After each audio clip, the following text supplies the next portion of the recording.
Pride and Prejudice by Jane Austen. Chapter 1. It is a truth universally acknowledged that a single man in possession of a good fortune must be in want of a wife. However little known the feelings or views of such a man may be on his first entering a neighbourhood, this truth is so well fixed in the minds of the surrounding families that he is considered the rightful property of some one or other of their daughters. "My dear Mr. Bennet," said his lady to him one day, "have you heard that Netherfield Park is let at last?" Mr. Bennet replied that he had not. "But it is," returned she, "for Mrs. Long has just been here, and she told me all about it." Mr. Bennet made no answer. "Do you not want to know who has taken it?" cried his wife impatiently. "You want to tell me, and I have no objection to hearing it." This was invitation enough. "Why, my dear, you must know. Mrs. Long says that Netherfield is taken by a young man of large fortune from the north of England, that he came down on Monday in a chaise and four to see the place, and was so much delighted with it that he agreed with Mr. Morris immediately, that he is to take possession before Michaelmas, and some of his servants are to be in the house by the end of next week." "What is his name?" "Bingley." "Is he married or single?" "Oh, single, my dear, to be sure. A single man of large fortune, 4,000 or 5,000 a year. What a fine thing for our girls!" "How so? How can it affect them?" "My dear Mr. Bennet," replied his wife, "how can you be so tiresome? You must know that I am thinking of his marrying one of them." "Is that his design in settling here?" "Design? Nonsense! How can you talk so? But it is very likely that he may fall in love with one of them, and therefore you must visit him as soon as he comes." "I see no occasion for that. You and the girls may go, or you may send them by themselves, which perhaps will be still better, for as you are as handsome as any of them, Mr. Bingley may like you the best of the party."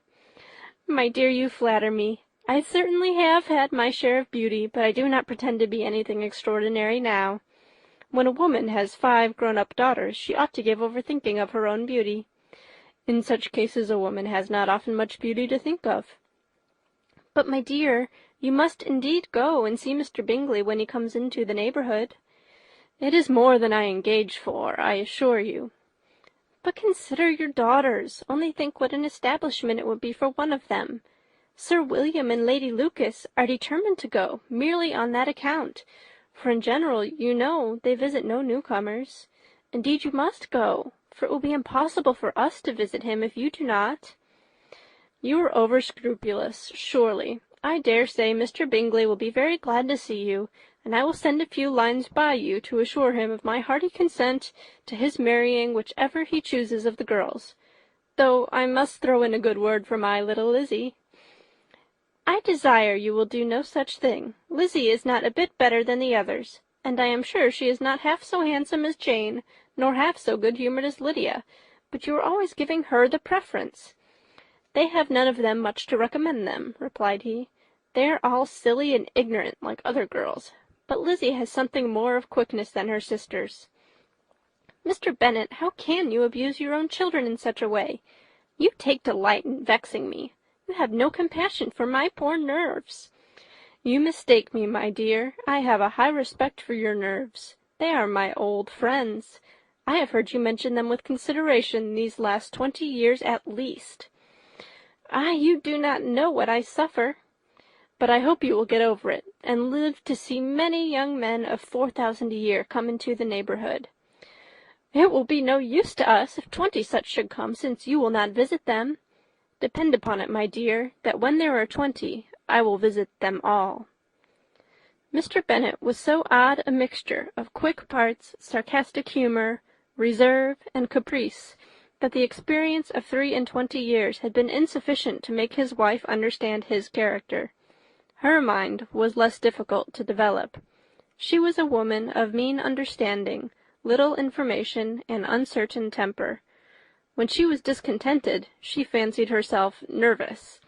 The business of her life was to get her daughters married. Its solace was visiting and news. End of Chapter 1. Chapter 2. Mr. Bennet was among the earliest of those who waited on Mr. Bingley. He had always intended to visit him, though to the last always assuring his wife that he should not go. Until the evening after the visit was paid, she had no knowledge of it. It was then disclosed in the following manner. Observing his second daughter employed in trimming a hat, he suddenly addressed her with, "I hope Mr. Bingley will like it, Lizzie." "We are not in a way to know what Mr. Bingley likes," said her mother resentfully, "since we are not to visit." "But you forget, mamma," said Elizabeth, "that we shall meet him at the assemblies, and that Mrs. Long promised to introduce him." "I do not believe Mrs. Long will do any such thing.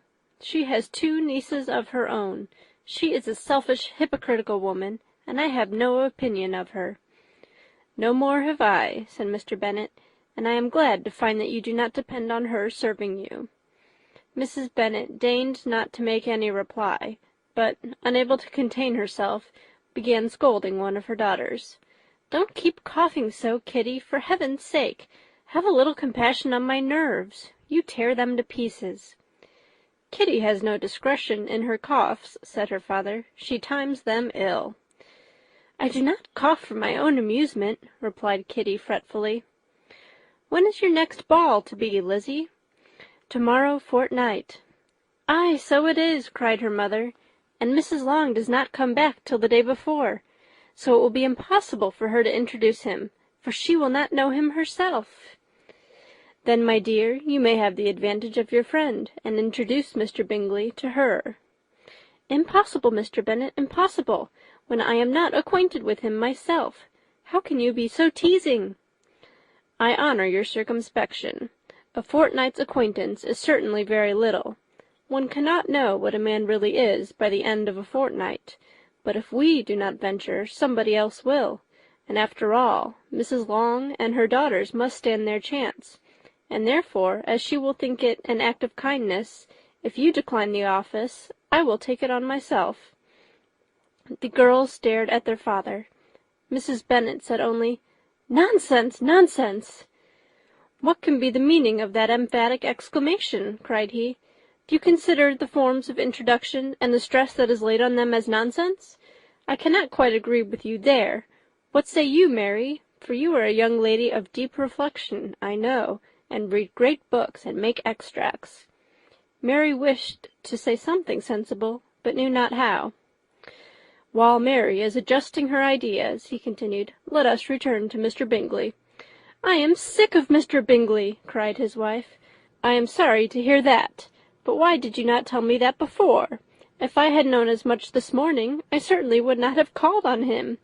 It is very unlucky, but as I have actually paid the visit, we cannot escape the acquaintance now." The astonishment of the ladies was just what he wished, that of Mrs. Bennet perhaps surpassing the rest, though when the first tumult of joy was over, she began to declare that it was what she had expected all the while. "How good it was in you, my dear Mr. Bennet! But I knew I should persuade you at last. I was sure you loved your girls too well to neglect such an acquaintance. Well, how pleased I am! And it is such a good joke, too, that you should have gone this morning and never said a word about it till now." "Now, Kitty, you may cough as much as you choose," said Mr. Bennet, and as he spoke he left the room, fatigued with the raptures of his wife.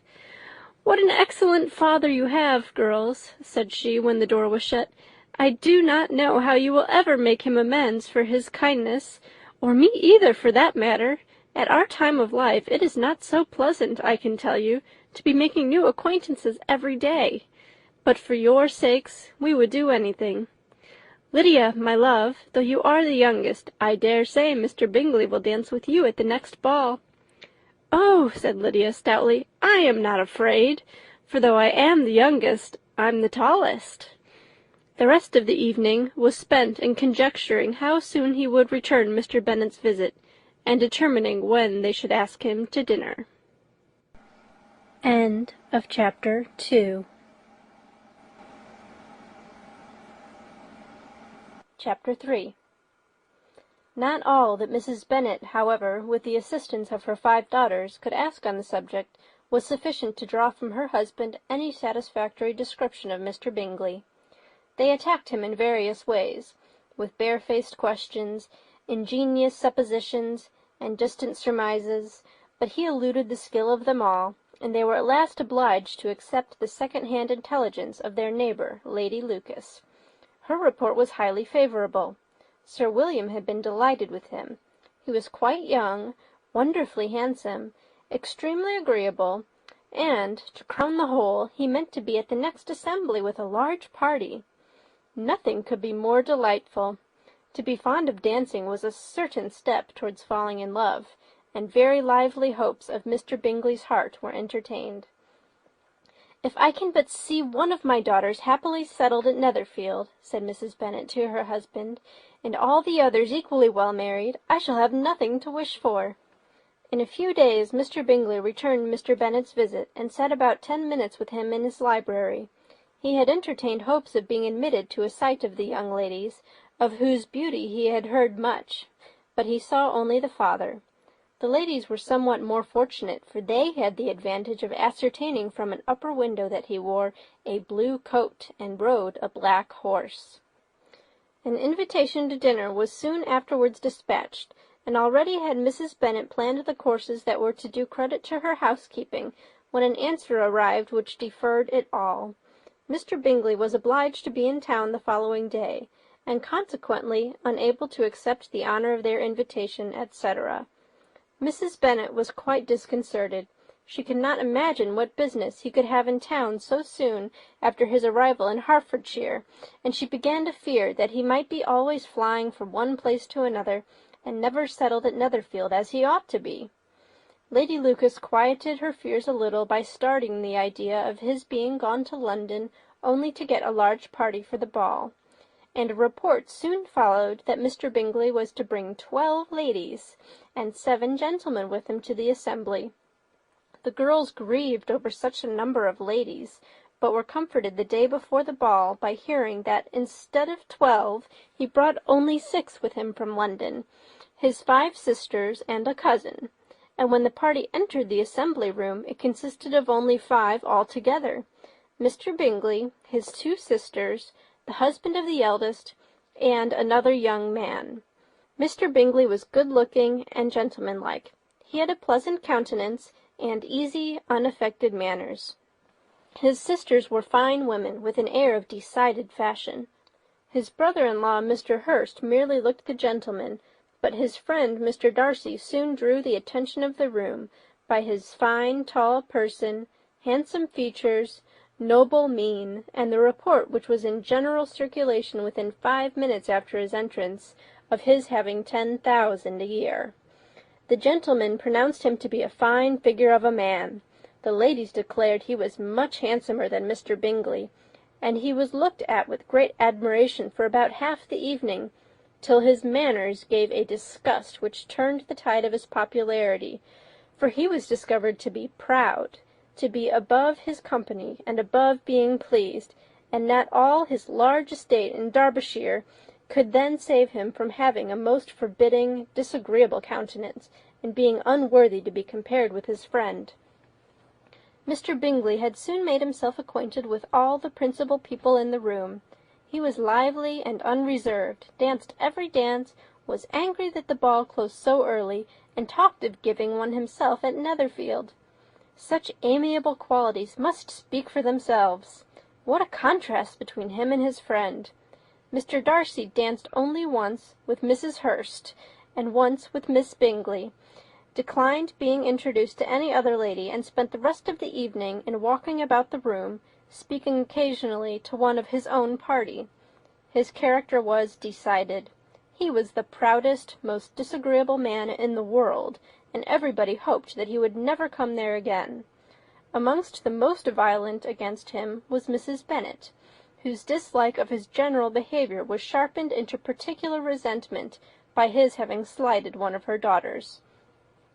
Elizabeth Bennet had been obliged, by the scarcity of gentlemen, to sit down for 2 dances, and during part of that time Mr. Darcy had been standing near enough for her to hear a conversation between him and Mr. Bingley, who came from the dance for a few minutes to press his friend to join it. "Come, Darcy," he said, "I must have you dance. I hate to see you standing about by yourself in this stupid manner. You had much better dance." "I certainly shall not. You know how I detest it, unless I am particularly acquainted with my partner. At such an assembly as this it would be insupportable. Your sisters are engaged, and there is not another woman in the room whom it would not be a punishment to me to stand up with." "I would not be so fastidious as you are," cried Mr. Bingley. "For a kingdom! Upon my honour, I never met with so many pleasant girls in my life as I have this evening, and there are several of them you see uncommonly pretty." "You are dancing with the only handsome girl in the room," said Mr. Darcy, looking at the eldest, Miss Bennet. "Oh, she is the most beautiful creature I ever beheld. But there is one of her sisters sitting down just behind you who is very pretty, and I dare say very agreeable. Do let me ask my partner to introduce you." "Which do you mean?" And turning round, he looked for a moment at Elizabeth, till, catching her eye, he withdrew his own, and coldly said, "She is tolerable, but not handsome enough to tempt me. I am in no humour at present to give consequence to young ladies who are slighted by other men. You had better return to your partner and enjoy her smiles, for you are wasting your time with me."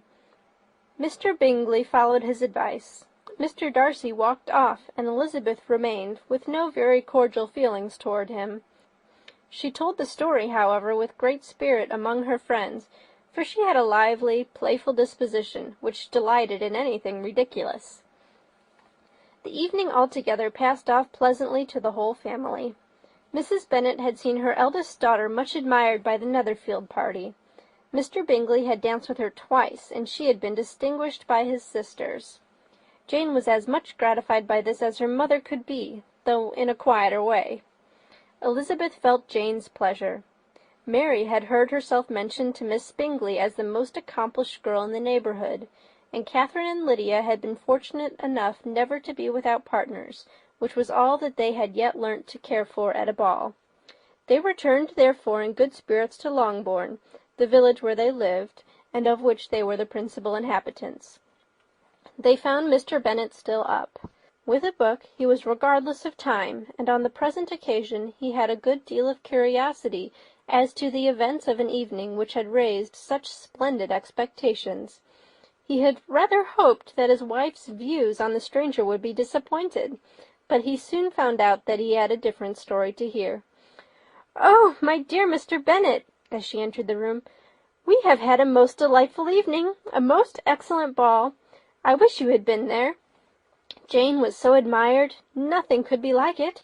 Everybody said how well she looked, and Mr. Bingley thought her quite beautiful and danced with her twice.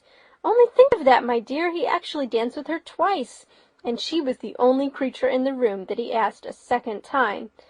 First of all he asked Miss Lucas. I was so vexed to see him stand up with her, but, however, he did not admire her at all. Indeed, nobody can, you know. And he seemed quite struck with Jane as she was going down the dance, so we inquired who she was, and got introduced, and asked her for the two next. Then the 2/3 he danced with Miss King, and the 2/4 with Maria Lucas, and the 2/5 with Jane again, and the 2/6 with Lizzie, and the Boulanger. If he had any compassion for me, cried her husband impatiently, he would not have danced half so much. For God's sake, say no more of his partners. Oh, that he had sprained his ankle in the first place. Oh, my dear, I am quite delighted with him. He is so excessively handsome, and his sisters are charming women. I never in my life saw anything more elegant than their dresses. I dare say the lace upon Mrs. Hurst's gown—" Here she was interrupted again. Mr. Bennet protested against any description of finery. She was therefore obliged to seek another branch of the subject, and related with much bitterness of spirit and some exaggeration the shocking rudeness of Mr. Darcy. "But I can assure you," she added, "that Lizzie does not lose much by not suiting his fancy, for he is a most disagreeable, horrid man, not at all worth pleasing. So high and so conceited that there was no enduring him. He walked here and he walked there, fancying himself so very great. Not handsome enough to dance with. I wish you had been there, my dear, to have given him one of your set-downs. I quite detest the man." End of chapter 3. Chapter 4. When Jane and Elizabeth were alone, the former, who had been cautious in her praise of Mr. Bingley before, expressed to her sister just how very much she admired him. "He is just what a young man ought to be," said she, "sensible, good-humoured, lively, and I never saw such happy manners, so much ease, with such perfect good breeding." "He is also handsome," replied Elizabeth, "which a young man ought likewise to be, if he possibly can. His character is thereby complete." "I was very much flattered by his asking me to dance a second time. I did not expect such a compliment." "Did you not? I did for you. But that is one great difference between us. Compliments always take you by surprise, and me never. What could be more natural than his asking you again? He could not help seeing that you were about 5 times as pretty as every other woman in the room. No thanks to his gallantry for that. Well, he certainly is very agreeable, and I give you leave to like him. You have liked many a stupider person." "Dear Lizzy!" "Oh, you are a great deal too apt, you know, to like people in general. You never see a fault in anybody. All the world are good and agreeable in your eyes. I never heard you speak ill of a human being in your life. I would not wish to be hasty in censuring any one, but I always speak what I think." "I know you do, and it is that which makes the wonder. With your good sense, to be so honestly blind to the follies and nonsense of others. Affectation of candour is common enough, one meets with it everywhere, but to be candid without ostentation or design, to take the good of everybody's character and make it still better, and say nothing of the bad, belongs to you alone. And so you like this man's sisters too, do you? Their manners are not equal to his." "Certainly not, at first, but they are very pleasing women when you converse with them. Miss Bingley is to live with her brother and keep his house, and I am much mistaken if we shall not find a very charming neighbour in her." Elizabeth listened in silence, but was not convinced. Their behaviour at the assembly had not been calculated to please in general, and with more quickness of observation and less pliancy of temper than her sister, and with a judgment too unassailed by any attention to herself, she was very little disposed to approve them. They were in fact very fine ladies, not deficient in good humour when they were pleased, nor in the power of making themselves agreeable when they chose it, but proud and conceited. They were rather handsome, had been educated in one of the first private seminaries in town, had a fortune of 20,000 pounds, were in the habit of spending more than they ought, and of associating with people of rank, and were therefore in every respect entitled to think well of themselves and meanly of others. They were of a respectable family in the north of England, a circumstance more deeply impressed on their memories than that their brother's fortune and their own had been acquired by trade. Mr. Bingley inherited property to the amount of nearly 100,000 pounds from his father, who had intended to purchase an estate, but did not live to do it. Mr. Bingley intended it likewise, and sometimes made choice of his county, but as he was now provided with a good house and the liberty of a manor, it was doubtful to many of those who best knew the easiness of his temper whether he might not spend the remainder of his days at Netherfield, and leave the next generation to purchase. His sisters were anxious for his having an estate of his own, but though he was now only established as a tenant, Miss Bingley was by no means unwilling to preside at his table, nor was Mrs. Hurst, who had married a man of more fashion than fortune, less disposed to consider his house as her home when it suited her. Mr. Bingley had not been of age 2 years when he was tempted by an accidental recommendation to look at Netherfield House. He did look at it, and into it, for half an hour, was pleased with the situation and the principal rooms, satisfied with what the owner said in its praise, and took it immediately. Between him and Darcy there was a very steady friendship, in spite of great opposition of character. Bingley was endeared to Darcy by the easiness, openness, and ductility of his temper, though no disposition could offer a greater contrast to his own, and though with his own he never appeared dissatisfied. On the strength of Darcy's regard, Bingley had the firmest reliance, and of his judgment the highest opinion. In understanding, Darcy was the superior. Bingley was by no means deficient, but Darcy was clever. He was at the same time haughty, reserved, and fastidious, and his manners, though well-bred, were not inviting. In that respect his friend had greatly the advantage. Bingley was sure of being liked wherever he appeared. Darcy was continually giving offence. The manner in which they spoke of the Meryton assembly was sufficiently characteristic. Bingley had never met with more pleasant people or prettier girls in his life. Everybody had been most kind and attentive to him. There had been no formality, no stiffness. He had soon felt acquainted with all the room, and, as to Miss Bennet, he could not conceive of an angel more beautiful. Darcy, on the contrary, had seen a collection of people in whom there was little beauty and no fashion, for none of whom he had felt the smallest interest, and from none received either attention or pleasure. Miss Bennet he acknowledged to be pretty, but she smiled too much. Mrs. Hurst and her sister allowed it to be so, but still they admired her and liked her, and pronounced her to be a sweet girl, and one whom they would not object to know more of. Miss Bennet was thereby established as a sweet girl, and their brother felt authorized by such commendation to think of her as he chose. End of chapter 4.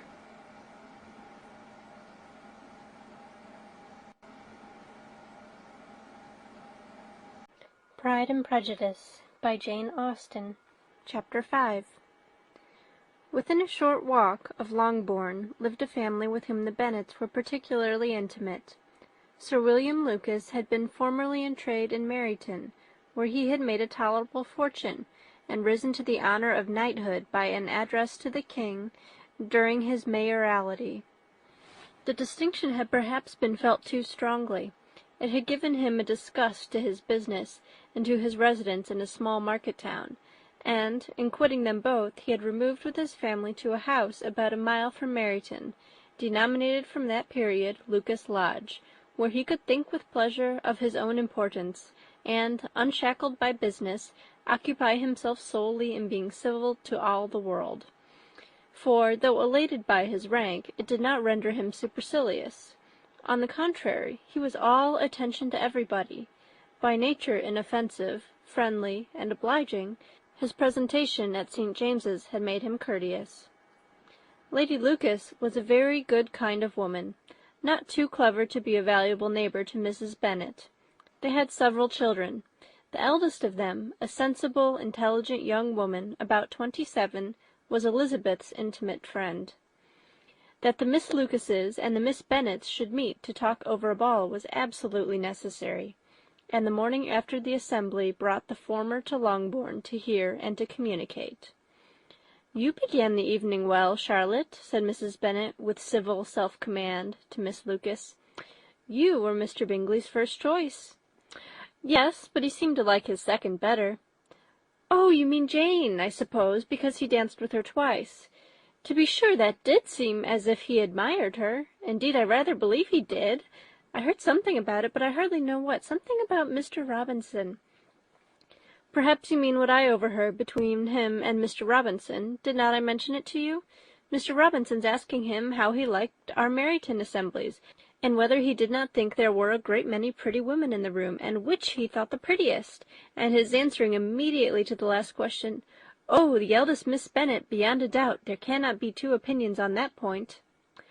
"Upon my word, well, that is very decided indeed. That does seem as if... But, however, it may all come to nothing, you know." "My overhearings were more to the purpose than yours, Eliza," said Charlotte. "Mr. Darcy is not so well worth listening to as his friend, is he? Poor Eliza! To be only just tolerable! I beg you would not put it into Lizzie's head to be vexed by his ill-treatment, for he is such a disagreeable man, that it would be quite a misfortune to be liked by him. Mrs. Long told me last night that he sat close to her for half an hour without once opening his lips." "Are you quite sure, ma'am? Is not there a little mistake?" said Jane. "I certainly saw Mr. Darcy speaking to her." "Aye, because she asked him at last how he liked Netherfield, and he could not help answering her. But she said he seemed quite angry at being spoke to." "Miss Bingley told me," said Jane, "that he never speaks much unless among his intimate acquaintances. With them he is remarkably agreeable." "I do not believe a word of it, my dear. If he had been so very agreeable, he would have talked to Mrs. Long.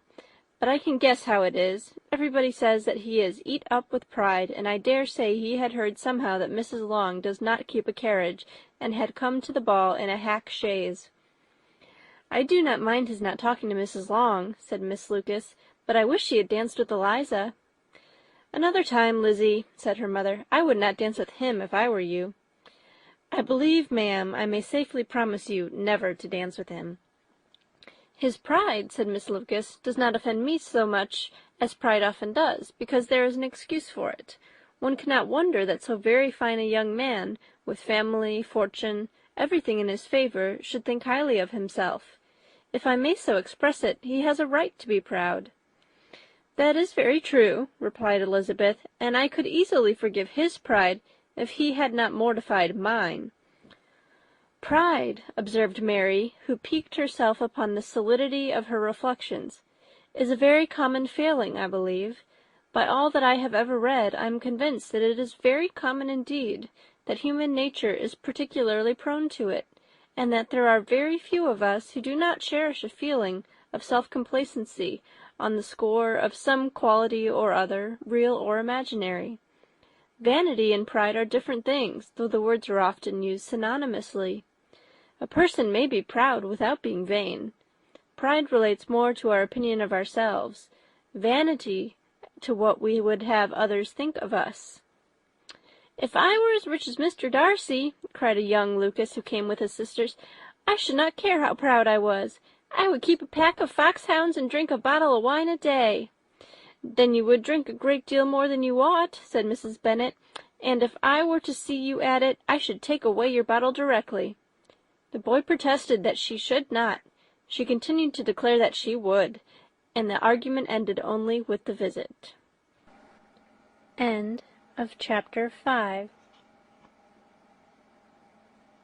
Chapter 6. The ladies of Longbourn soon waited on those of Netherfield. The visit was soon returned in due form.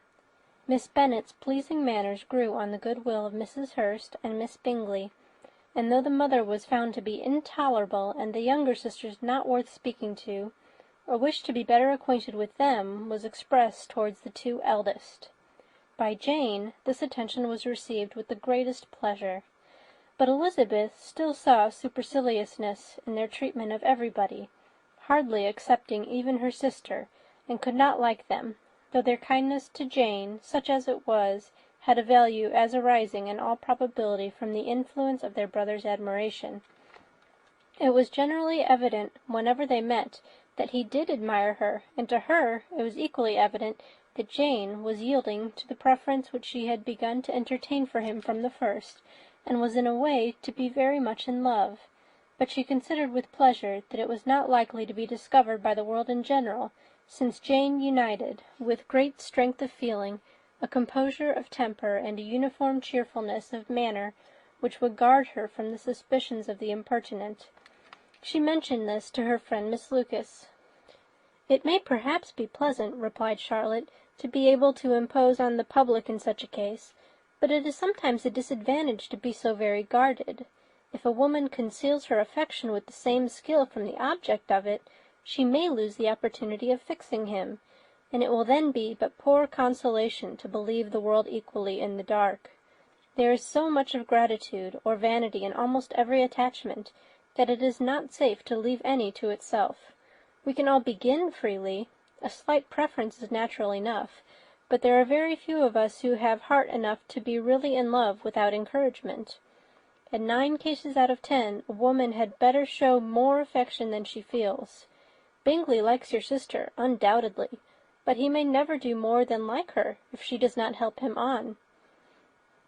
"But she does help him on, as much as her nature will allow. If I can perceive her regard for him, he must be a simpleton indeed not to discover it too. Remember, Eliza, that he does not know Jane's disposition, as you do. But if a woman is partial to a man, and does not endeavour to conceal it, he must find it out." "Perhaps he must, if he sees enough of her. But, though Bingley and Jane meet tolerably often, it is never for many hours together, and as they always see each other in large mixed parties, It is impossible that every moment should be employed in conversing together. Jane should therefore make the most of every half-hour in which she can command his attention. When she is secure of him, there will be more leisure for falling in love as much as she chooses." "Your plan is a good one," replied Elizabeth, "where nothing is in question but the desire of being well married. And if I were determined to get a rich husband, or any husband, I dare say I should adopt it. But these are not Jane's feelings. She is not acting by design. As yet she cannot even be certain of the degree of her own regard, nor of its reasonableness. She has known him only a fortnight. She danced 4 dances with him at Meryton. She saw him one morning at his own house, and has since dined with him in company 4 times. This is not quite enough to make her understand his character." "Not as you represent it. Had she merely dined with him, she might only have discovered whether he had a good appetite. But you must remember that 4 evenings have also been spent together, and 4 evenings may do a great deal." "Yes, these 4 evenings have enabled them to ascertain that they both like vingt ans better than commerce, but with respect to any other leading characteristic, I do not imagine that much has been unfolded." "Well," said Charlotte, "I wish Jane success with all my heart, and if she were married to him to-morrow, I should think she had as good a chance of happiness as if she were to be studying his character for a 12-month. Happiness in marriage is entirely a matter of chance. If the dispositions of the parties are ever so well known to each other, or ever so similar beforehand, it does not advance their felicity in the least. They always continue to grow sufficiently unlike afterwards to have their share of vexation, and it is better to know as little as possible of the defects of the person with whom you are to pass your life." "You make me laugh, Charlotte, but it is not sound. You know it is not sound, and that you would never act in this way yourself." Occupied in observing Mr. Bingley's attentions to her sister, Elizabeth was far from suspecting that she was herself becoming an object of some interest in the eyes of his friend. Mr. Darcy had at first scarcely allowed her to be pretty. He had looked at her without admiration at the ball, and when they next met he looked at her only to criticize, but no sooner had he made it clear to himself and his friends that she hardly had a good feature in her face, than he began to find it was rendered uncommonly intelligent by the beautiful expression of her dark eyes. To this discovery succeeded some others, equally mortifying. Though he had detected with a critical eye more than one failure of perfect symmetry in her form, he was forced to acknowledge her figure to be light and pleasing, and in spite of his asserting that her manners were not those of the fashionable world, he was caught by their easy playfulness. Of this she was perfectly unaware. To her he was only the man who made himself agreeable nowhere, and who had not thought her handsome enough to dance with. He began to wish to know more of her, and as a step towards conversing with her himself, attended to her conversation with others. His doing so drew her notice. It was at Sir William Lucas's, where a large party were assembled. "What does Mr. Darcy mean," she said to Charlotte, "by listening to my conversation with Colonel Forster?" "That is a question which Mr. Darcy only can answer. But if he does it any more, I shall certainly let him know that I see what he is about. He has a very satirical eye, and if I do not begin by being impertinent myself, I shall soon grow afraid of him." On his approaching them soon afterwards, though without seeming to have any intention of speaking, Miss Lucas defied her friend to mention such a subject to him, which immediately, provoking Elizabeth to do it, she turned to him and said, "Did you not think, Mr. Darcy, that I expressed myself uncommonly well just now, when I was teasing Colonel Forster to give us a ball at Meryton?" "With great energy, but it is always the subject which makes a lady energetic." "You are severe on us." "It will be her turn soon to be teased," said Miss Lucas. "I am going to open the instrument, Eliza, and you know what follows." "You are a very strange creature by way of a friend, always wanting me to play and sing before anybody and everybody. If my vanity had taken a musical turn, you would have been invaluable. But as it is, I would really rather not sit down before those who must be in the habit of hearing the very best performers." On Miss Lucas's persevering, however, she added, "Very well, if it must be so, it must," and gravely glancing at Mr. Darcy, There is a fine old saying which everybody here is of course familiar with, 'Keep your breath to cool your porridge,' and I shall keep mine to swell my song." Her performance was pleasing, though by no means capital. After a song or two, and before she could reply to the entreaties of several that she would sing again, she was eagerly succeeded at the instrument by her sister Mary, who, having, in consequence of being the only plain one in the family, worked hard for knowledge and accomplishments, was always impatient for display. Mary had neither genius nor taste, and though vanity had given her application, it had given her likewise a pedantic air and conceited manner which would have injured a higher degree of excellence than she had reached. Elizabeth, easy and unaffected, had been listened to with much more pleasure, though not playing half so well, and Mary, at the end of a long concerto, was glad to purchase praise and gratitude by Scotch and Irish airs, at the request of her younger sisters, who, with some of the Lucases and 2 or 3 officers, joined eagerly in dancing at one end of the room. Mr. Darcy stood near them in silent indignation at such a mode of passing the evening, to the exclusion of all conversation, and was too much engrossed by his thoughts to perceive that Sir William Lucas was his neighbour, till Sir William thus began: "What a charming amusement for young people this is, Mr. Darcy! There is nothing like dancing, after all. I consider it as one of the first refinements of polished society." "Certainly, sir, and it has the advantage also of being in vogue amongst the less polished societies of the world. Every savage can dance." Sir William only smiled. "Your friend performs delightfully," he continued after a pause, on seeing Bingley join the group, "and I doubt not that you are an adept in the science yourself, Mr. Darcy." "You saw me dance at Meryton, I believe, sir?" "Yes, indeed, and received no inconsiderable pleasure from the sight. Do you often dance at St. James's?" "Never, sir." "Do you not think it would be a proper compliment to the place?" "It is a compliment which I never pay to any place if I can avoid it." "You have a house in town, I conclude?" Mr. Darcy bowed. "I had once had some thought of fixing in town myself, for I am fond of superior society, but I did not feel quite certain that the air of London would agree with Lady Lucas." He paused in hopes of an answer, but his companion was not disposed to make any, and Elizabeth at that instant moving towards them, he was struck with the action of doing a very gallant thing, and called out to her, "My dear Miss Eliza, why are you not dancing? Mr. Darcy, you must allow me to present this young lady to you as a very desirable partner. You cannot refuse to dance, I am sure, when so much beauty is before you."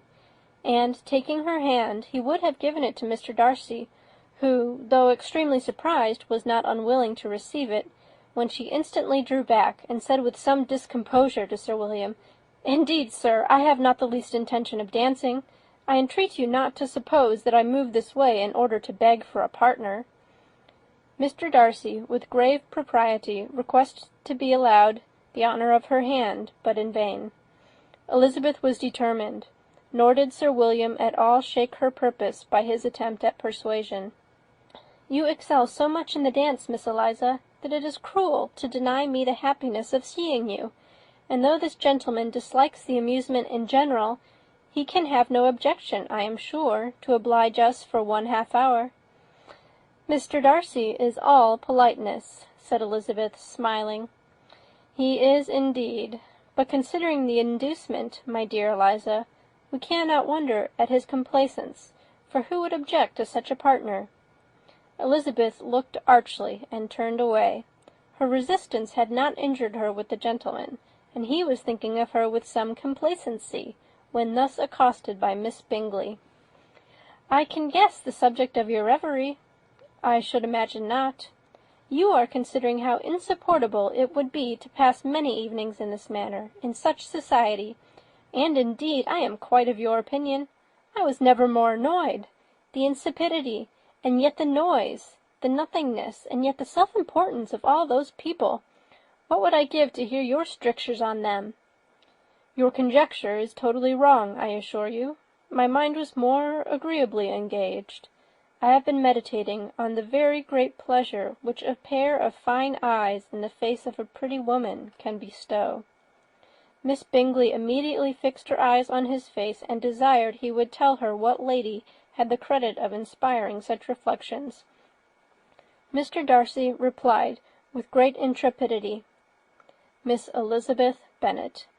"Miss Elizabeth Bennet!" repeated Miss Bingley. "I am all astonishment. How long has she been such a favourite? And pray, when am I to wish you joy?" "That is exactly the question which I expected you to ask. A lady's imagination is very rapid. It jumps from admiration to love, from love to matrimony, in a moment. I knew you would be wishing me joy." "Nay, if you are serious about it, I shall consider the matter is absolutely settled.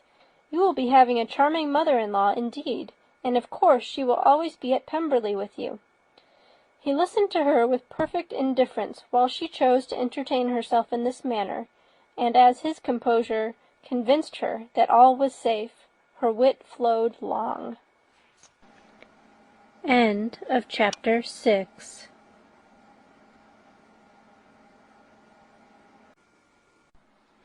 Pride and Prejudice by Jane Austen.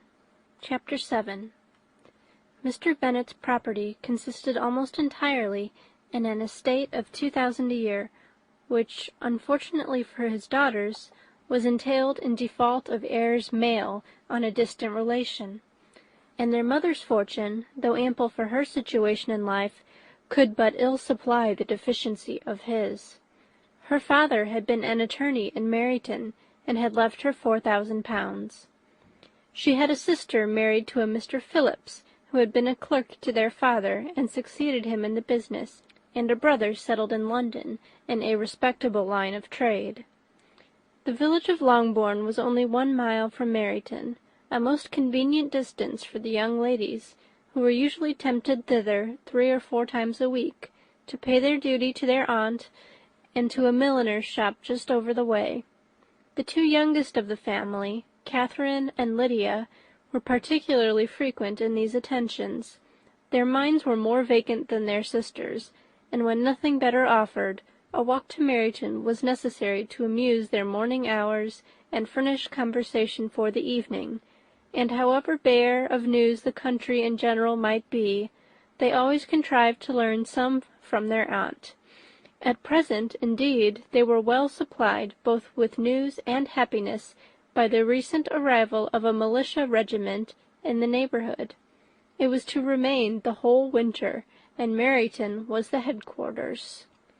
Their visits to Mrs. Phillips were now productive of the most interesting intelligence. Every day added something to their knowledge of the officers' names and connections. Their lodgings were not long a secret, and at length they began to know the officers themselves. Mr. Phillips visited them all, and this opened to his nieces a store of felicity unknown before. They could talk of nothing but officers, and Mr. Bingley's large fortune, the mention of which gave animation to their mother, was worthless in their eyes when opposed to the regimentals of an ensign. After listening one morning to their effusions on this subject, Mr. Bennet coolly observed, "From all that I can collect by your manner of talking, you must be 2 of the silliest girls in the country. I have suspected it some time, but I am now convinced." Catherine was disconcerted, and made no answer, but Lydia, with perfect indifference, continued to express her admiration of Captain Carter, and her hope of seeing him in the course of the day, as he was going the next morning to London. "I am astonished, my dear," said Mrs. Bennet, "that you should be so ready to think your own children silly. If I wish to think slightingly of anybody's children, it should not be of my own, however." "If my children are silly, I must hope to be always sensible of it." "Yes, but as it happens, they are all of them very clever.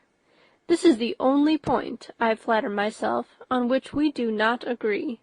I had hoped that our sentiments coincided in every particular, but I must so far differ from you as to think our 2 youngest daughters uncommonly foolish."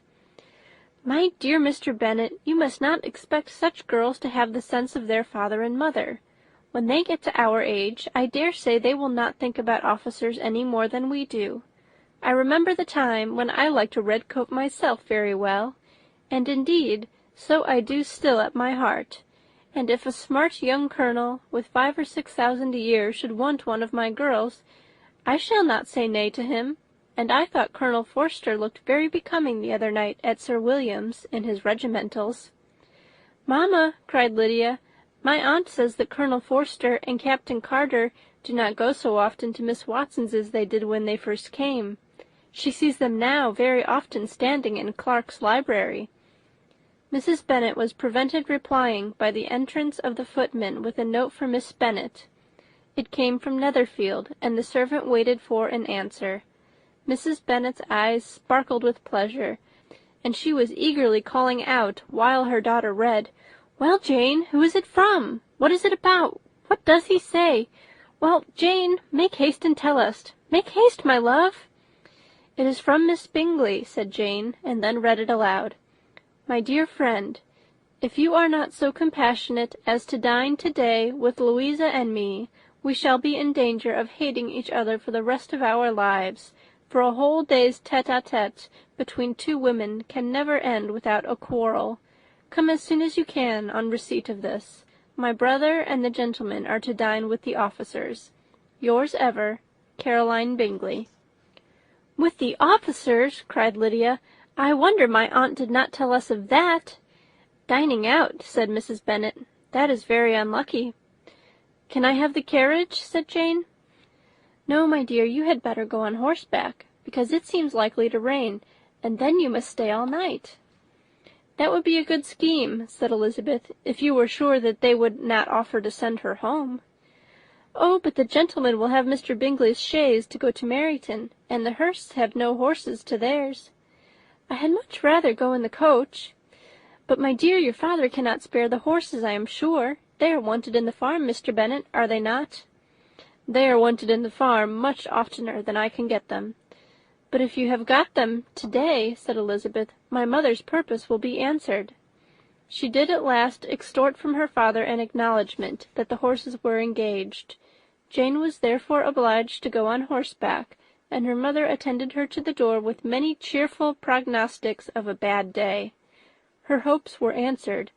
Jane had not been gone long before it rained hard. Her sisters were uneasy for her, but her mother was delighted. The rain continued the whole evening without intermission. Jane certainly could not come back. "This was a lucky idea of mine indeed," said Mrs. Bennet more than once, as if the credit of making it rain were all her own. Till the next morning, however, she was not aware of all the felicity of her contrivance. Breakfast was scarcely over when a servant from Netherfield brought the following note for Elizabeth. "My dearest Lizzie, I find myself very unwell this morning, which I suppose is to be imputed to my getting wet through yesterday. My kind friends will not hear of my returning till I am better. They insist also on my seeing Mr. Jones.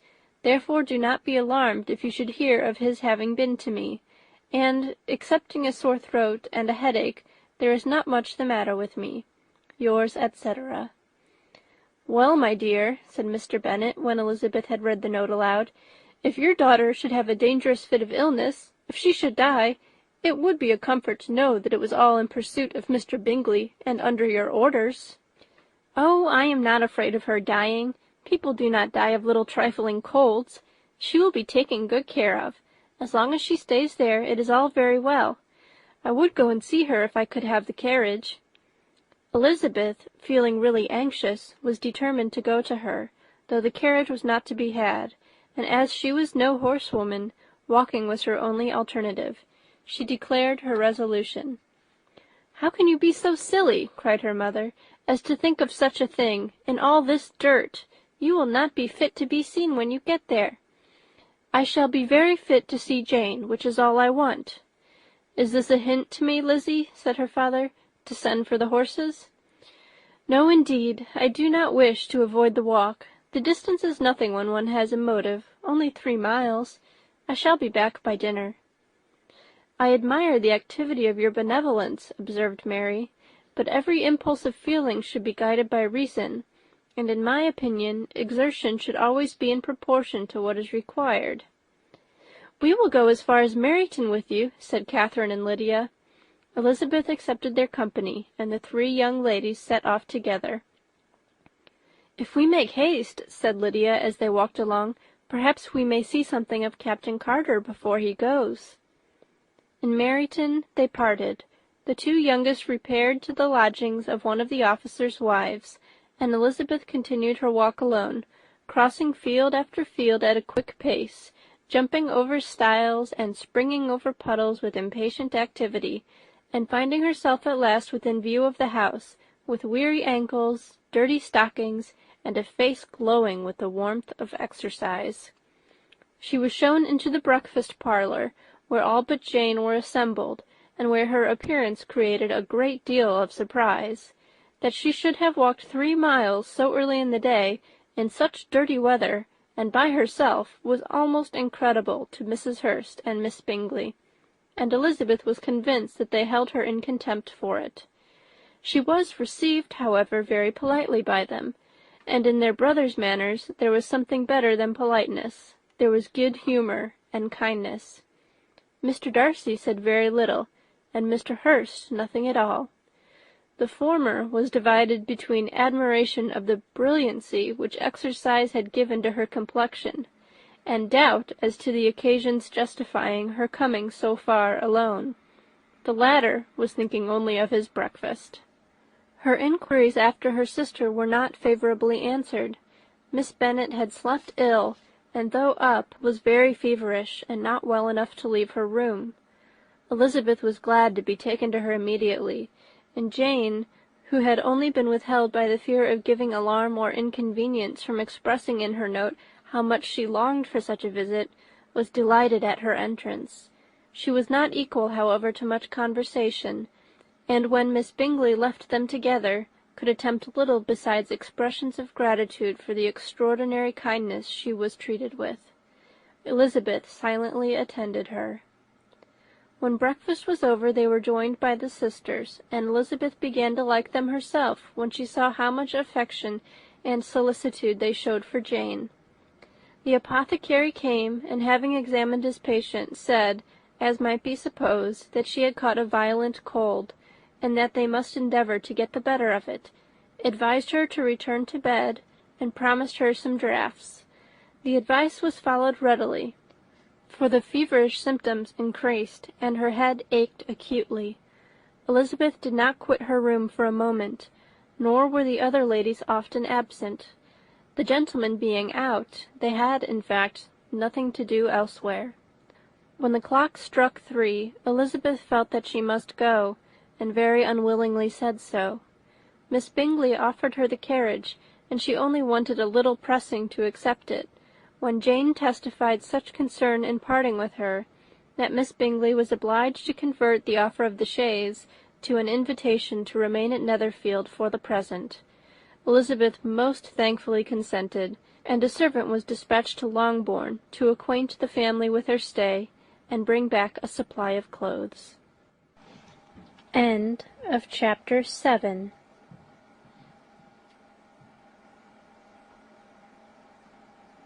Chapter 8. At 5 o'clock the two ladies retired to dress, and at 6:30 Elizabeth was summoned to dinner. To the civil inquiries which then poured in, and amongst which she had the pleasure of distinguishing the much superior solicitude of Mr. Bingley's, she could not make a very favourable answer. Jane was by no means better. The sisters, on hearing this, repeated 3 or 4 times how much they were grieved, how shocking it was to have a bad cold, and how excessively they disliked being ill themselves, and then thought no more of the matter, and their indifference towards Jane, when not immediately before them, restored Elizabeth to the enjoyment of all her former dislike. Their brother, indeed, was the only one of the party whom she could regard with any complacency. His anxiety for Jane was evident, and his attentions to herself most pleasing, and they prevented her feeling herself so much an intruder as she believed she was considered by the others. She had very little notice from any but him.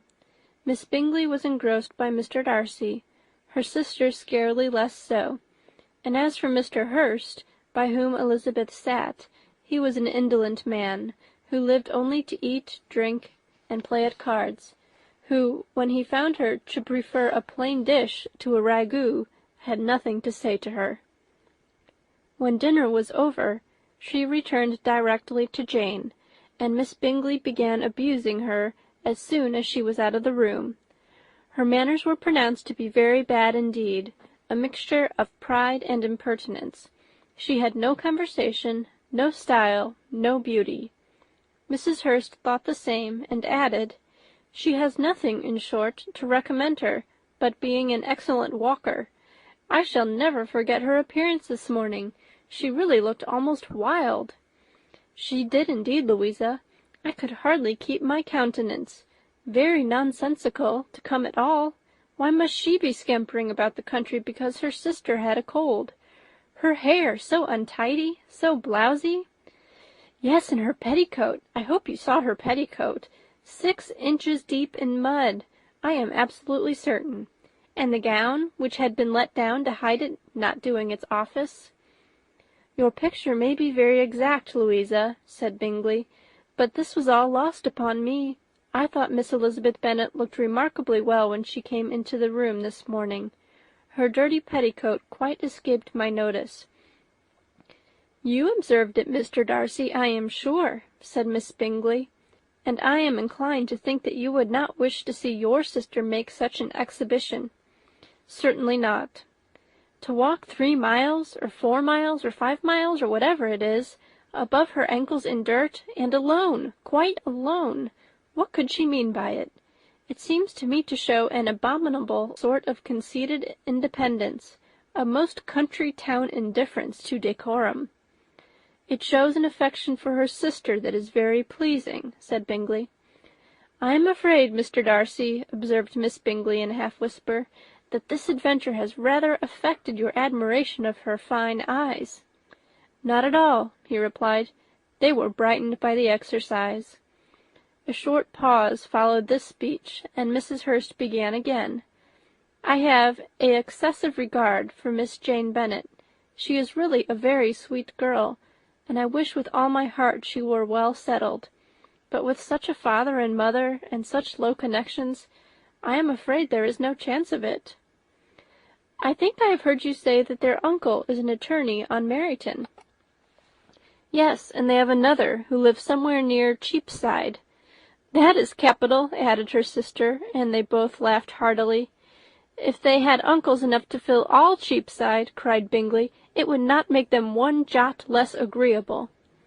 "But it must very materially lessen their chance of marrying men of any consideration in the world," replied Darcy.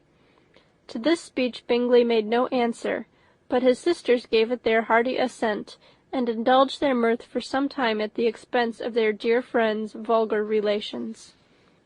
With a renewal of tenderness, however, they returned to her room on leaving the dining-parlour, and sat with her till summoned to coffee. She was still very poorly, and Elizabeth would not quit her at all till late in the evening, when she had the comfort of seeing her sleep, and when it seemed to her rather right than pleasant that she should go downstairs herself. On entering the drawing-room she found the whole party at loo, and was immediately invited to join them, but suspecting them to be playing high, she declined it, and making her sister the excuse, said she would amuse herself for the short time she could stay below with a book. Mr. Hurst looked at her with astonishment. "Do you prefer reading to cards?" said he. "That is rather singular." "Miss Eliza Bennet," said Miss Bingley, "despises cards. She is a great reader, and has no pleasure in anything else." "I deserve neither such praise nor such censure," cried Elizabeth. "I am not a great reader, and I have pleasure in many things." "In nursing your sister, I am sure you have pleasure," said Bingley, "and I hope it will soon be increased by seeing her quite well." Elizabeth thanked him from her heart, and then walked towards the table where a few books were lying. He immediately offered to fetch her others, all that his library afforded. "And I wish my collection were larger for your benefit, and my own credit. But I am an idle fellow, and though I have not many, I have more than I ever looked into." Elizabeth assured him that she could suit herself perfectly with those in the room. "I am astonished," said Miss Bingley, "that my father should have left so small a collection of books. What a delightful library you have at Pemberley, Mr. Darcy!" "It ought to be good," he replied. "It has been the work of many generations." "And then you have added so much to it yourself. You are always buying books." "I cannot comprehend the neglect of a family library in such days as these." "Neglect! I am sure you neglect nothing that can add to the beauties of that noble place. Charles, when you build your house, I wish it may be half as delightful as Pemberley." "I wish it may. But I would really advise you to make your purchase in that neighbourhood, and take Pemberley for a kind of model. There is not a finer county in England than Derbyshire." "With all my heart I will buy Pemberley itself if Darcy will sell it." "I am talking of possibilities, Charles." "Upon my word, Caroline, I should think it more possible to get Pemberley by purchase than by imitation." Elizabeth was so much caught with what passed as to leave her very little attention for her book, and soon, laying it wholly aside, she drew near the card table, and stationed herself between Mr. Bingley and his eldest sister, to observe the game. "Is Miss Darcy much grown since the spring?" said Miss Bingley. "Will she be as tall as I am?" "I think she will. She is now about Miss Elizabeth Bennet's height, or rather taller." "How I long to see her again! I have never met with anybody who delighted me so much. Such a countenance, such manners, and so extremely accomplished for her age. Her performance on the pianoforte is exquisite." "It is amazing to me," said Bingley, "how young ladies can have patience to be so very accomplished as they all are." "All young ladies accomplished! My dear Charles, what do you mean?" "Yes, all of them, I think. They all paint tables, cover screens, and net purses. I scarcely know anyone who cannot do all this, and I am sure I never heard a young lady spoken of for the first time, without being informed that she was very accomplished." "Your list of the common extent of accomplishments," said Darcy, "has too much truth. The word is applied to many a woman who deserves it no otherwise than by netting a purse or covering a screen. But I am very far from agreeing with you in your estimation of ladies in general. I cannot boast of knowing more than half a dozen in the whole range of my acquaintance that are really accomplished." "Nor I am sure," said Miss Bingley. "Then," observed Elizabeth, "you must comprehend a great deal in your idea of an accomplished woman." "Yes, I do comprehend a great deal in it." "Oh, certainly," cried his faithful assistant. "No one can be really esteemed accomplished who does not greatly surpass what is usually met with. A woman must have a thorough knowledge of music, singing, drawing, dancing, and the modern languages, to deserve the word. And besides all this, she must possess a certain something in her air and manner of walking, the tone of her voice, her address and expressions, or the word will be but half deserved." "All this she must possess," added Darcy, "and to all this she must yet add something more substantial, in the improvement of her mind by extensive reading." "I am no longer surprised at your knowing only 6 accomplished women. I rather wonder now at your knowing any." "Are you so severe upon your own sex as to doubt the possibility of all this? I never saw such a woman. I never saw such capacity and taste and application and elegance as you describe united." Mrs. Hurst and Miss Bingley both cried out against the injustice of her implied doubt, and were both protesting that they knew many women who answered this description, when Mr. Hurst called them to order, with bitter complaints of their inattention to what was going forward. As all conversation was thereby at an end, Elizabeth soon afterwards left the room.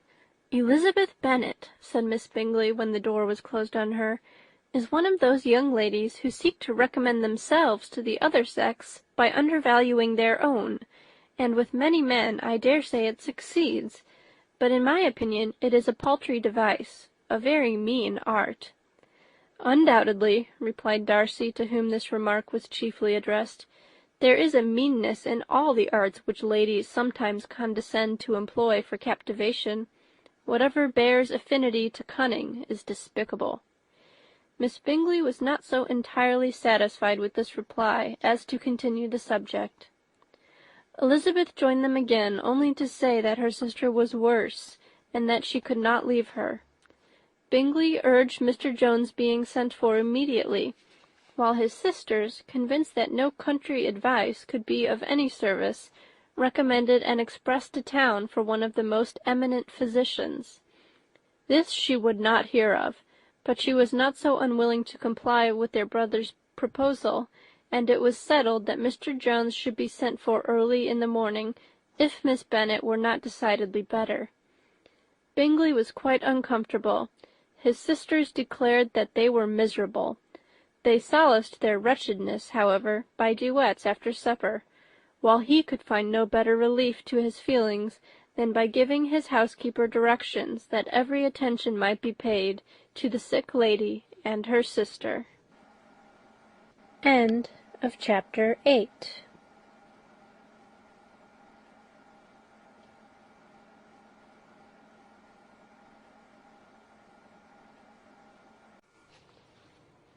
Pride and Prejudice by Jane Austen. Chapter 9. Elizabeth passed the chief of the night in her sister's room, and in the morning had the pleasure of being able to send a tolerable answer to the inquiries which she very early received from Mr. Bingley by a housemaid, and some time afterwards from the two elegant ladies who waited on his sisters. In spite of this amendment, however, she requested to have a note sent to Longbourn, desiring her mother to visit Jane, and form her own judgment of her situation. The note was immediately dispatched, and its contents as quickly complied with. Mrs. Bennet, accompanied by her two youngest girls, reached Netherfield soon after the family breakfast. Had she found Jane in any apparent danger, Mrs. Bennet would have been very miserable, but being satisfied on seeing her that her illness was not alarming, she had no wish of her recovering immediately, as her restoration to health would probably remove her from Netherfield. She would not listen, therefore, to her daughter's proposal of being carried home. Neither did the apothecary, who arrived about the same time, think it at all advisable. After sitting a little while with Jane, on Miss Bingley's appearance and invitation, the mother and three daughters all attended her into the breakfast parlour. Bingley met them with hopes that Mrs. Bennet had not found Miss Bennet worse than she expected. "Indeed I have, sir," was her answer. "She is a great deal too ill to be moved. Mr. Jones says we must not think of moving her. We must trespass a little longer on your kindness." "Removed!" cried Bingley. "It must not be thought of. My sister, I am sure, will not hear of her removal." "You may depend upon it, madam," said Miss Bingley, with cold civility, "that Miss Bennet will receive every possible attention while she remains with us." Mrs. Bennet was profuse in her acknowledgments. "I am sure," she added, "if it was not for such good friends, I do not know what would become of her, for she is very ill indeed, and suffers a vast deal, though with the greatest patience in the world, which is always the way with her, for she was, without exception, the sweetest temper I have ever met with. I often tell my other girls they are nothing to her." "You have a sweet room here, Mr. Bingley, and a charming prospect over the gravel walk. I do not know a place in the country that is equal to Netherfield. You will not think of quitting it in a hurry, I hope, though you have but a short lease." "Whatever I do is done in a hurry," replied he, "and therefore, if I should resolve to quit Netherfield, I should probably be off in 5 minutes. At present, however, I consider myself as quite fixed here." "That is exactly what I should have supposed of you," said Elizabeth. "You begin to comprehend me, do you?" cried he, turning towards her. "Oh yes, I understand you perfectly." "I wish I might take this for a compliment, but to be so easily seen through, I'm afraid, is pitiful." "That is as it happens. It does not follow that a deep, intricate character is more or less estimable than such a one as yours." "Lizzie," cried her mother, "remember where you are, and do not run on in the wild manner that you are suffered to do at home." "I did not know before," continued Bingley immediately, "that you were a studier of character. It must be an amusing study." Yes, but intricate characters are the most amusing. They have at least that advantage. The country, said Darcy, can in general supply but a few subjects for such a study. In a country neighbourhood you move in a very confined and unvarying society. But people themselves alter so much that there is something new to be observed in them for ever. Yes, indeed, cried Mrs. Bennet, offended by his manner of mentioning a country neighbourhood. I assure you there is quite as much of that going on in the country as in town.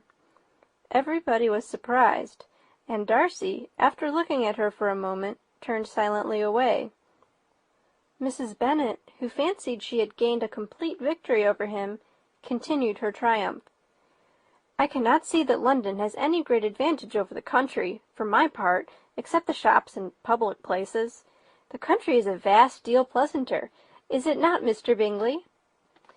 When I am in the country, he replied, I never wish to leave it, and when I am in town, it is pretty much the same. They have each their advantages, and I can be equally happy in either.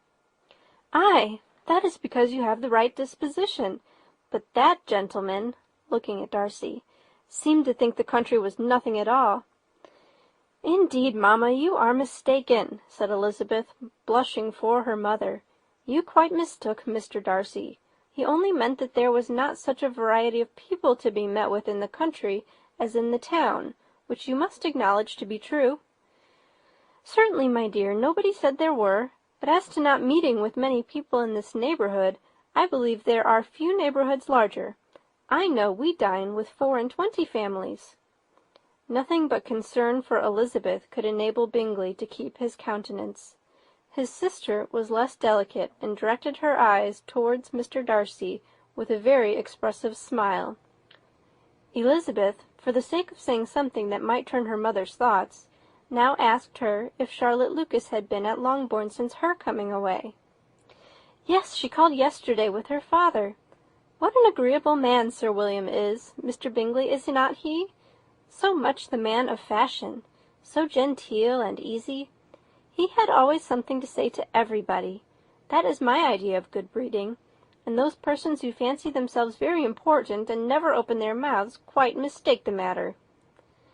Did Charlotte dine with you? No, she would go home. I fancy she was wanted about the mince-pies. For my part, Mr. Bingley, I always keep servants that can do their own work. My daughters are brought up very differently. But everybody is to judge for themselves, and the Lucases are a very good sort of girls, I assure you. It is a pity they are not handsome. Not that I think Charlotte so very plain, but then she is our particular friend. She seems a very pleasant young woman. Oh, dear, yes, but you must own she is very plain. Lady Lucas herself has often said so, and envied me Jane's beauty. I do not like to boast of my own children, but to be sure, Jane, one does not often see anybody better looking. It is what everybody says. I do not trust my own partiality. When she was only 15, there was a man at my brother Gardiner's in town, so much in love with her, that my sister-in-law was sure he would make her an offer before we came away. But, however, he did not. Perhaps he thought her too young. However, he wrote some verses on her, and very pretty they were. And so ended his affection, said Elizabeth impatiently. There have been many a one, I fancy, overcome in the same way. I wonder who first discovered the efficacy of poetry in driving away love. I have been used to consider poetry as the food of love, said Darcy. Oh, a fine, stout, healthy love it may. Everything nourishes what is strong already. But if it be only a slight, thin sort of inclination, I am convinced that one good sonnet will starve it entirely away. Darcy only smiled, and the general pause which ensued made Elizabeth tremble, lest her mother should be exposing herself again. She longed to speak, but could think of nothing to say, and after a short silence Mrs. Bennet began repeating her thanks to Mr. Bingley for his kindness to Jane, with an apology for troubling him also with Lizzie. Mr. Bingley was unaffectedly civil in his answer, and forced his younger sister to be civil also, and say what the occasion required.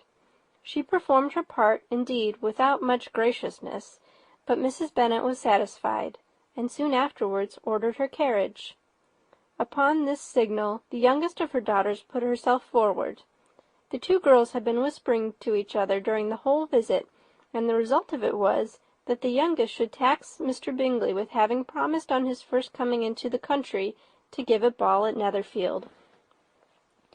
Lydia was a stout, well-grown girl of 15, with a fine complexion and good-humoured countenance, a favourite with her mother, whose affection had brought her into public at an early age.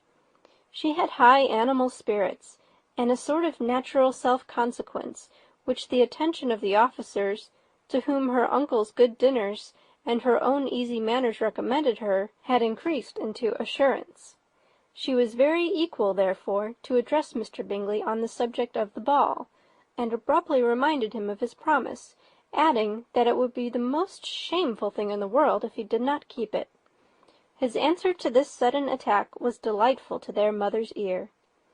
"I am perfectly ready, I assure you, to keep my engagement, and when your sister is recovered, you shall, if you please, name the very day of the ball. But you would not wish to be dancing when she is ill." Lydia declared herself satisfied. "Oh, yes, it would be much better to wait till Jane was well, and by that time most likely Captain Carter would be at Meryton again.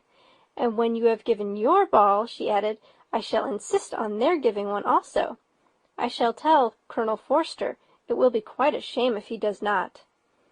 Mrs. Bennet and her daughters then departed, and Elizabeth returned instantly to Jane, leaving her own and her relations' behaviour to the remarks of the two ladies and Mr. Darcy, the latter of whom, however, could not be prevailed on to join in their censure of her, in spite of all Miss Bingley's witticisms on fine eyes. End of chapter 9. Chapter 10. The day passed much as the day before had done. Mrs. Hurst and Miss Bingley had spent some hours of the morning with the invalid, who continued, though slowly, to mend, and in the evening Elizabeth joined their party in the drawing-room. The loo table, however, did not appear.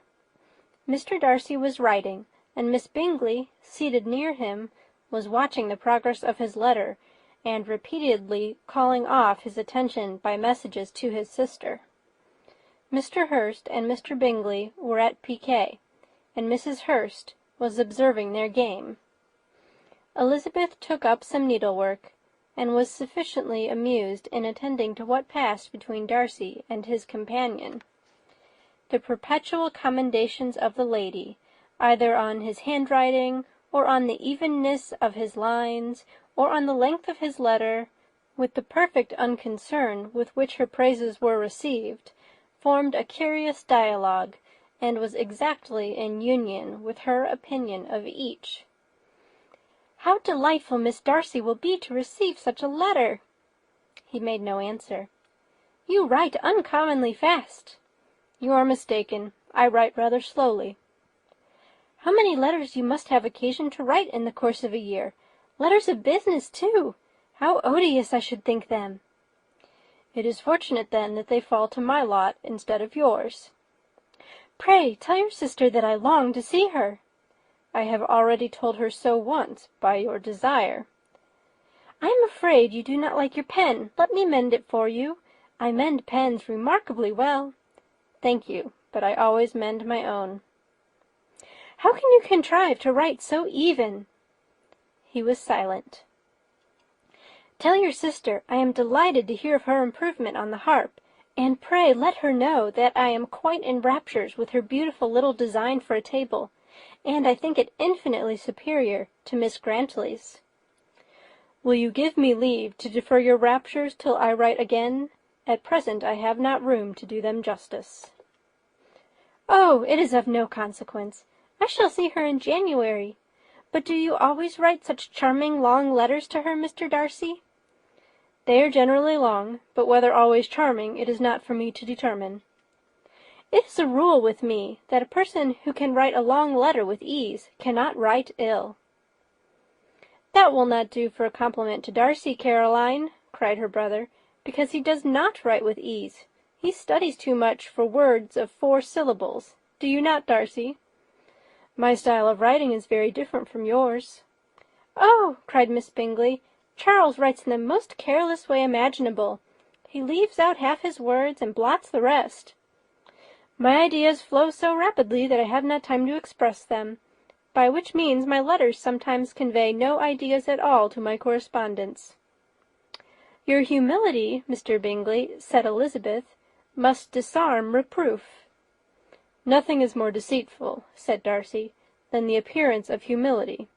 It is often only carelessness of opinion, and sometimes an indirect boast." "And which of the two do you call my little recent piece of modesty?"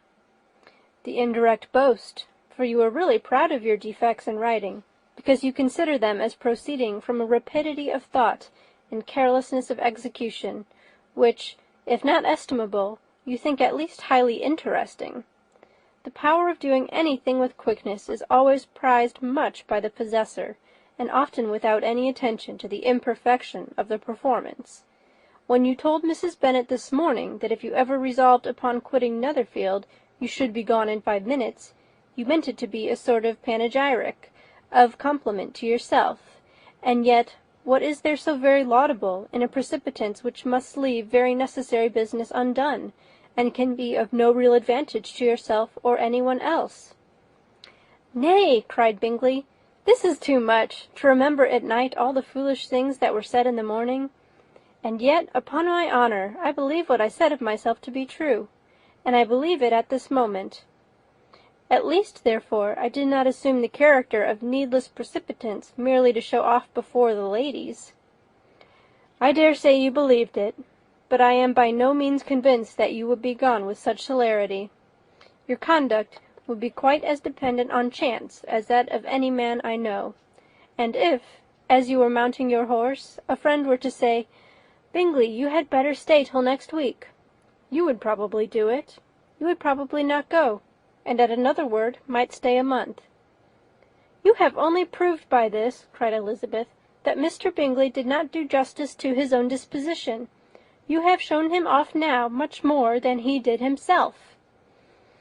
"I am exceedingly gratified," said Bingley, "by your converting what my friend says into a compliment on the sweetness of my temper. But I am afraid you are giving it a turn which that gentleman did by no means intend, for he would certainly think better of me if under such a circumstance I were to give a flat denial and ride off as fast as I could." "Would Mr. Darcy then consider the rashness of your original intentions as atoned for by your obstinacy in adhering to it?" "Upon my word, I cannot exactly explain the matter. Darcy must speak for himself." "You expect me to account for opinions which you choose to call mine, but which I have never acknowledged. Allowing the case, however, to stand according to your representation, you must remember, Miss Bennet, that the friend who is supposed to desire his return to the house, and the delay of his plan, has merely desired it, asked it without offering one argument in favour of its propriety. To yield readily, easily, to the persuasion of a friend is no merit with you. To yield without conviction is no compliment to the understanding of either. You appear to me, Mr. Darcy, to allow nothing for the influence of friendship and affection. A regard for the requester would often make one readily yield to a request, without waiting for arguments to reason one into it. I am not particularly speaking of such a case as you have supposed about Mr. Bingley. We may as well wait, perhaps, till the circumstance occurs, before we discuss the discretion of his behaviour thereupon. But, in general, and ordinary cases between friend and friend, where one of them is desired by the other to change a resolution of no very great moment, should you think ill of that person for complying with desire, without waiting to be argued into it? Will it not be advisable, before we proceed on this subject, to arrange with rather more precision the degree of importance which is to appertain to this request, as well as the degree of intimacy subsisting between the parties?" "By all means," cried Bingley. "Let us hear all the particulars, not forgetting their comparative height and size, for that will have more weight in the argument, Miss Bennet, than you may be aware of. I assure you that if Darcy were not such a great tall fellow, in comparison with myself, I should not pay him half so much deference. I declare I do not know a more awful object than Darcy, on particular occasions, and in particular places, at his own house especially, and of a Sunday evening, when he has nothing to do."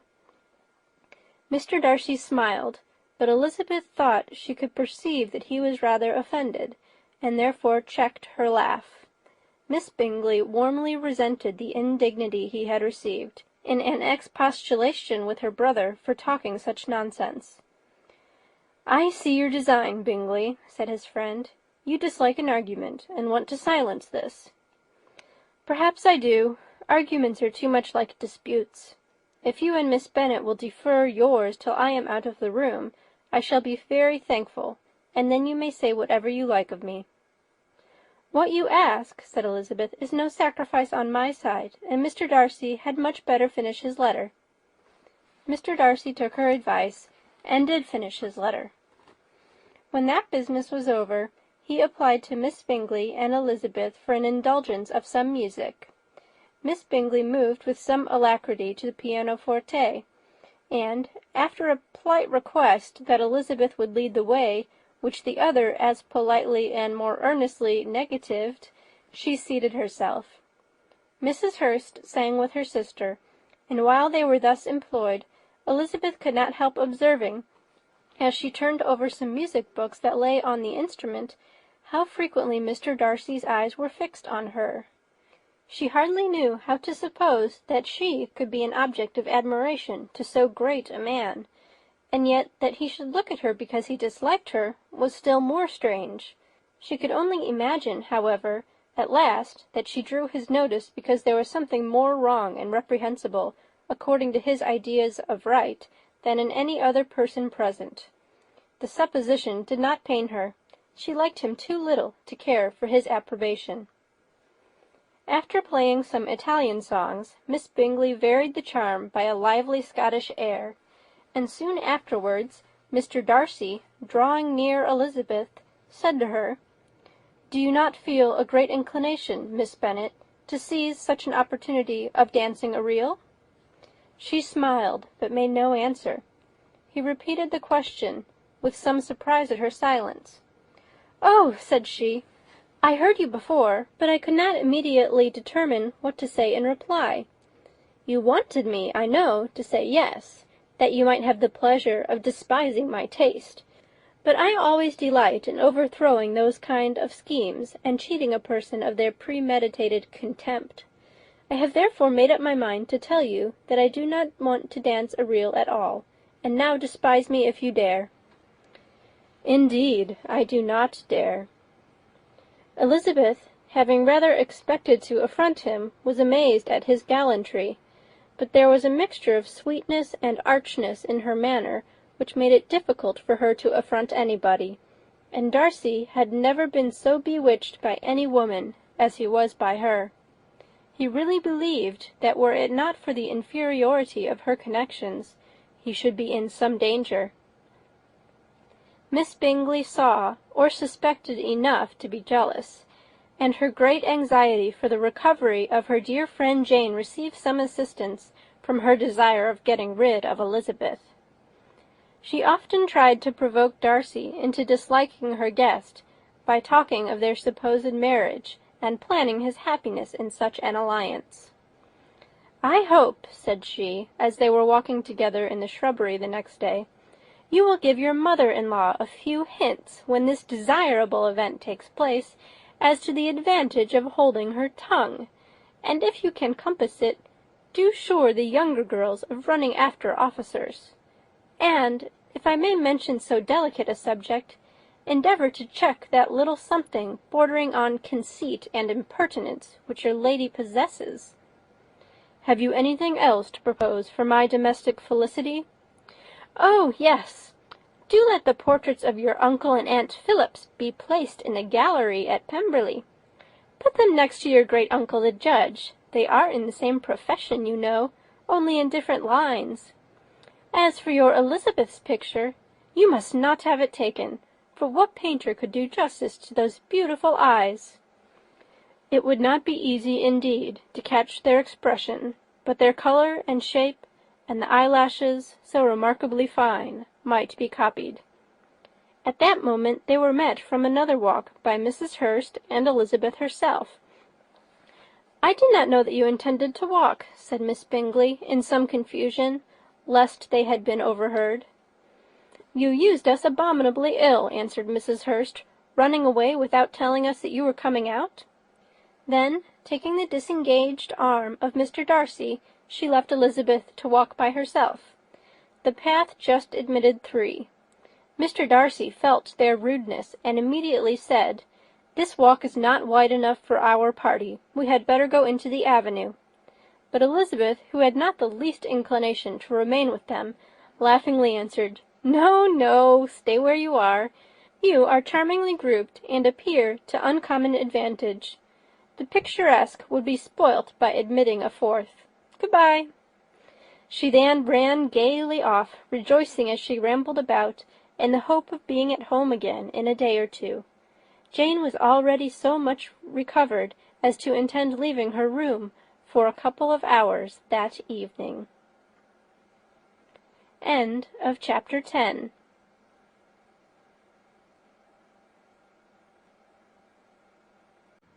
Chapter 11. When the ladies removed after dinner, Elizabeth ran up to her sister, and, seeing her well guarded from cold, attended her into the drawing-room, where she was welcomed by her 2 friends, with many professions of pleasure, and Elizabeth had never seen them so agreeable as they were during the hour which passed before the gentlemen appeared. Their powers of conversation were considerable. They could describe an entertainment with accuracy, relate an anecdote with humour, and laugh at their acquaintance with spirit. But when the gentlemen entered, Jane was no longer the first object. Miss Bingley's eyes were instantly turned toward Darcy, and she had something to say to him before he had advanced many steps. He addressed himself to Miss Bennet with a polite congratulation. Mr. Hurst also made her a slight bow, and said he was very glad, but diffuseness and warmth remained for Bingley's salutation. He was full of joy and attention. The first half-hour was spent in piling up the fire, lest she should suffer from the change of room, and she removed at his desire to the other side of the fireplace, that she might be further from the door. He then sat down by her, and talked scarcely to anyone else. Elizabeth, at work in the opposite corner, saw it all with great delight. When tea was over, Mr. Hurst reminded his sister-in-law of the card-table, but in vain. She had obtained private intelligence that Mr. Darcy did not wish for cards, and Mr. Hurst soon found even his open petition rejected. She assured him that no one intended to play, and the silence of the whole party on the subject seemed to justify her. Mr. Hurst had therefore nothing to do but to stretch himself on one of the sofas and go to sleep. Darcy took up a book, Miss Bingley did the same, and Mrs. Hurst, principally occupied in playing with her bracelets and rings, joined now and then in her brother's conversation with Miss Bennet.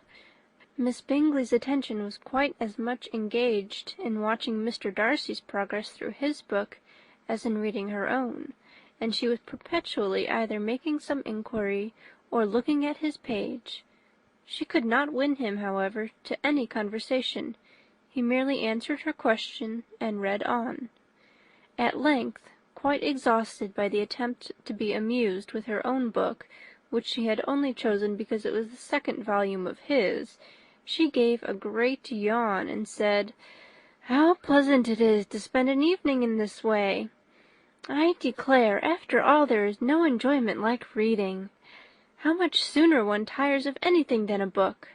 When I have a house of my own, I shall be miserable if I have not an excellent library." No one made any reply. She then yawned again, threw aside her book, and cast her eyes round the room in quest for some amusement, when hearing her brother mentioning a ball to Miss Bennet, she turned suddenly towards him, and said, "By the by, Charles, are you really serious in meditating a dance at Netherfield? I would advise you, before you determine on it, to consult the wishes of the present party. I am much mistaken if there are not some among us to whom a ball would be rather a punishment than a pleasure." "If you mean Darcy," cried her brother, "he may go to bed, if he chooses, before it begins. But as for the ball, it is quite a settled thing. And as soon as Nichols has made white soup enough, I shall send round my cards." "I should like balls infinitely better," she replied, "if they were carried on in a different manner.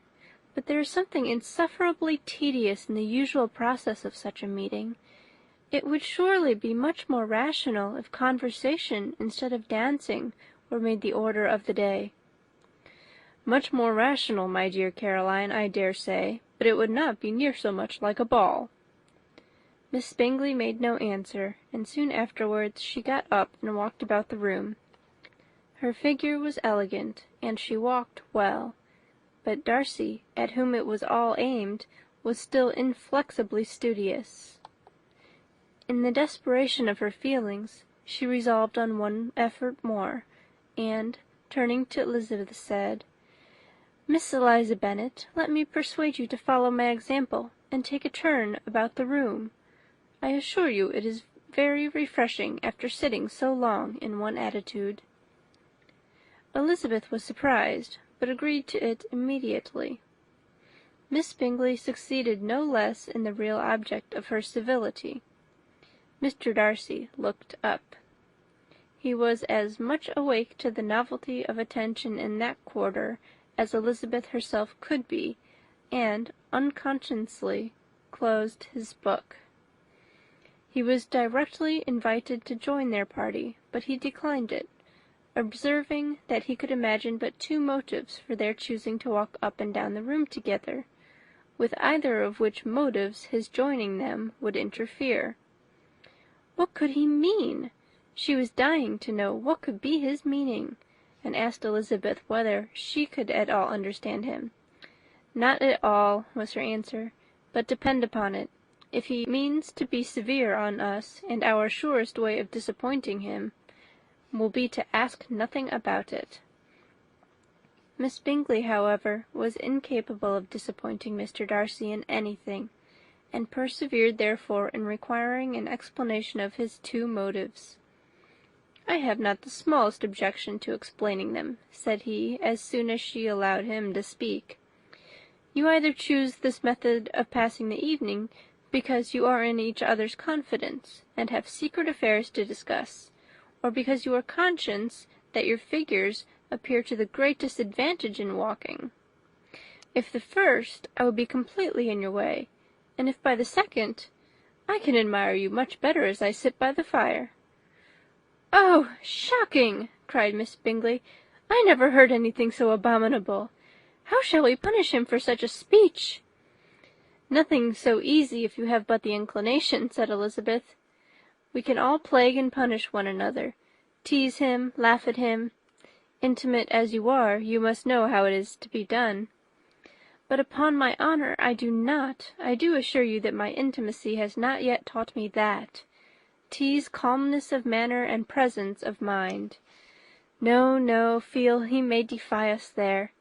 And as to laughter, we will not expose ourselves, if you please, by attempting to laugh without a subject. Mr. Darcy may hug himself."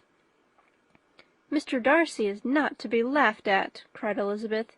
"That is an uncommon advantage, and uncommon I hope it will continue, for it would be a great loss to me to have many such acquaintances. I dearly love a laugh." "Miss Bingley," said he, "has given me more credit than can be. The wisest and the best of men, nay, the wisest and best of their actions, may be rendered ridiculous by a person whose first object in life is a joke."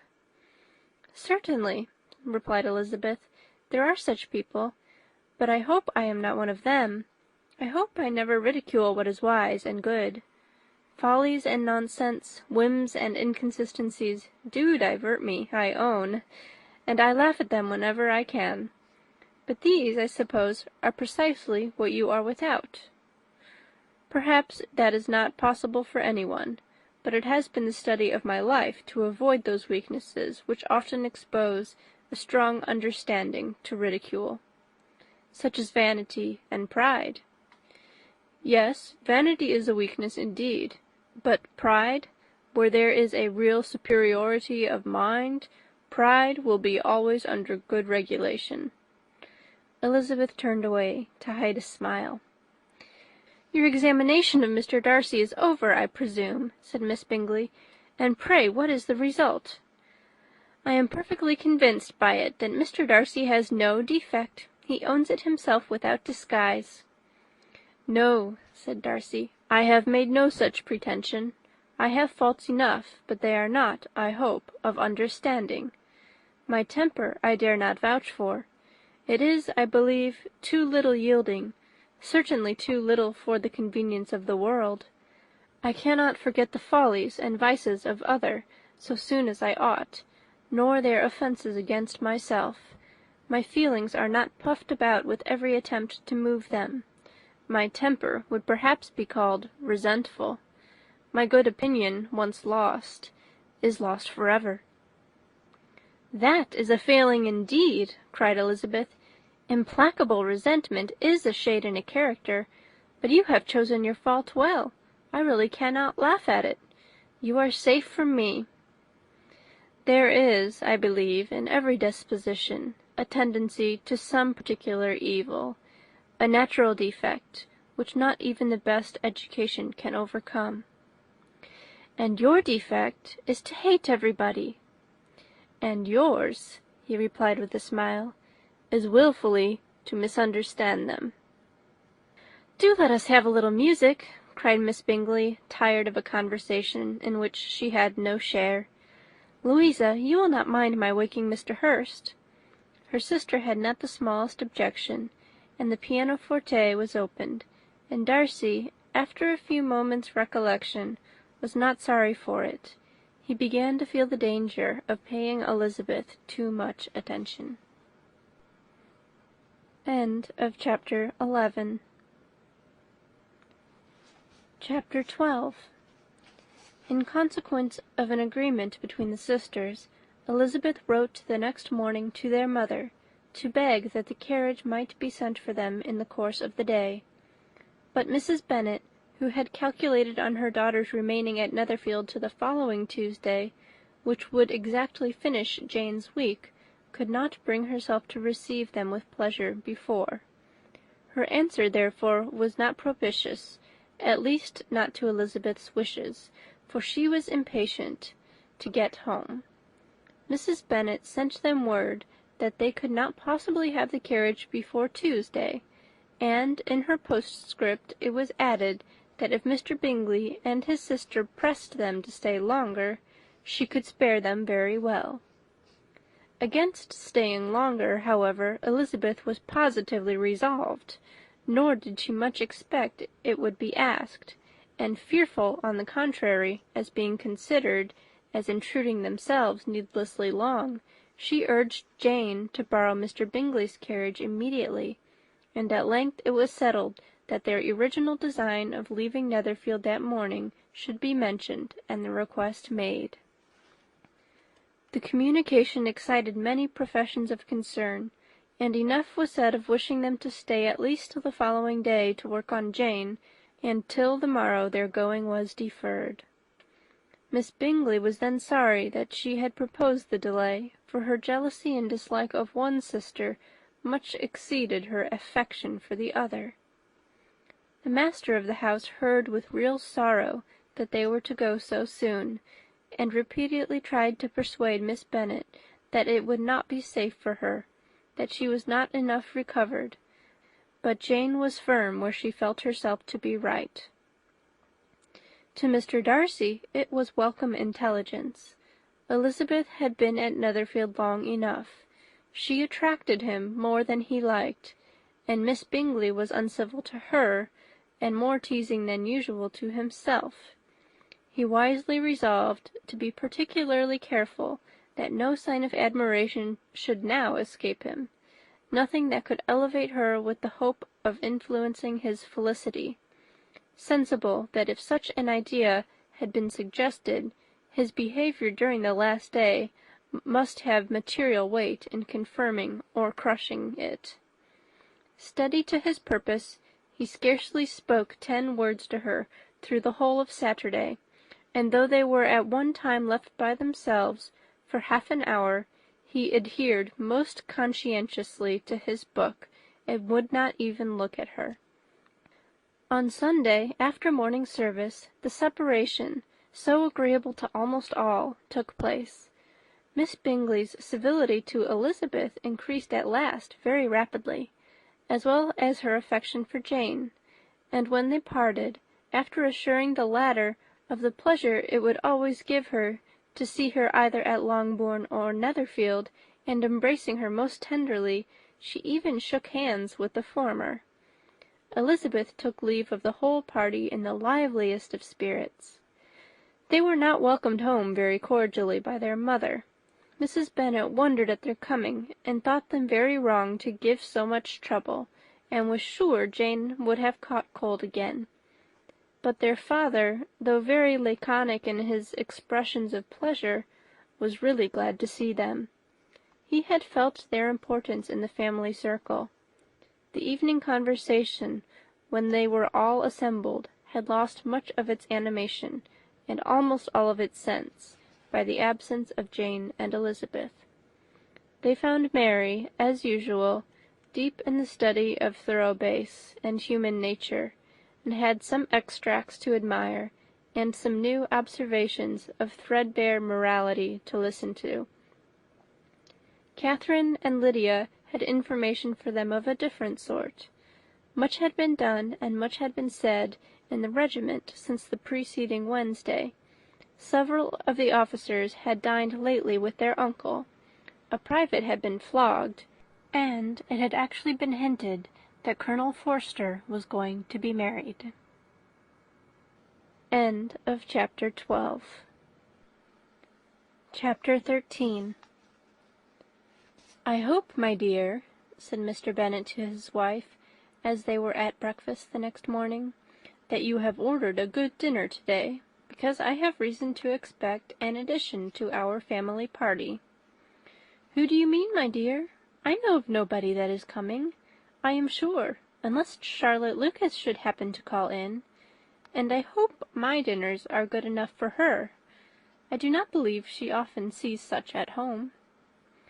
"The person of whom I speak is a gentleman, and a stranger." Mrs. Bennet's eyes sparkled. "A gentleman and a stranger! It is Mr. Bingley, I am sure. Well, I am sure I shall be extremely glad to see Mr. Bingley, but, good Lord, how unlucky! There is not a bit of fish to be got to-day. Lydia, my love, ring the bell. I must speak to Hill this moment." "It is not Mr. Bingley," said her husband. "It is a person whom I never saw in the whole course of my life." This roused a general astonishment, and he had the pleasure of being eagerly questioned by his wife and his 5 daughters at once. After amusing himself some time with their curiosity, he thus explained: "About a month ago I received this letter, and about a fortnight ago I answered it, for I thought it a case of some delicacy, and requiring early attention. It is from my cousin, Mr. Collins, who, when I am dead, may turn you all out of this house as soon as he pleases." "Oh, my dear," cried his wife, "I cannot bear to hear that mentioned. Pray do not talk of that odious man. I do think it is the hardest thing in the world that your estate should be entailed away from your own children, and I am sure if I had been you, I should have tried long ago to do something or other about it." Jane and Elizabeth tried to explain to her the nature of an entail. They had often attempted to do it before, but it was a subject on which Mrs. Bennet was beyond the reach of reason, and she continued to rail bitterly against the cruelty of settling an estate away from a family of 5 daughters, in favour of a man whom nobody cared anything about. "It certainly is a most inquisitious affair," said Mr. Bennet, "and nothing can clear Mr. Collins from the guilt of inheriting Longbourn. But if you will listen to his letter, you may perhaps be a bit softened by his manner of expressing himself." "No, that I am sure I shall not. And I think it is very impertinent of him to write to you at all, and very hypocritical. I hate such false friends. Why could he not keep on quarrelling with you as his father did before him?" "Why, indeed, he does seem to have had some filial scruples on that head, as you will hear. Hunsford, near Westerham, Kent, 15th October. Dear Sir, the disagreement subsisting between yourself and my late honoured father always gave me much uneasiness, and since I have had the misfortune to lose him, I have frequently wished to heal the breach, but for some time I was kept back by my own doubts, fearing lest it might seem disrespectful to his memory for me to be on good terms with any one with whom it had always pleased him to be at variance. There, Mrs. Bennet. My mind, however, is now made up on the subject, for having received ordination at Easter, I have been so fortunate as to be distinguished by the patronage of the Right Honourable Lady Catherine de Bourgh, widow of Sir Lewis de Bourgh, whose bounty and beneficence has preferred me to the valuable rectory of this parish, where it shall be my earnest endeavour to demean myself with grateful respect towards her ladyship, and be ever ready to perform those rites and ceremonies which are instituted by the Church of England.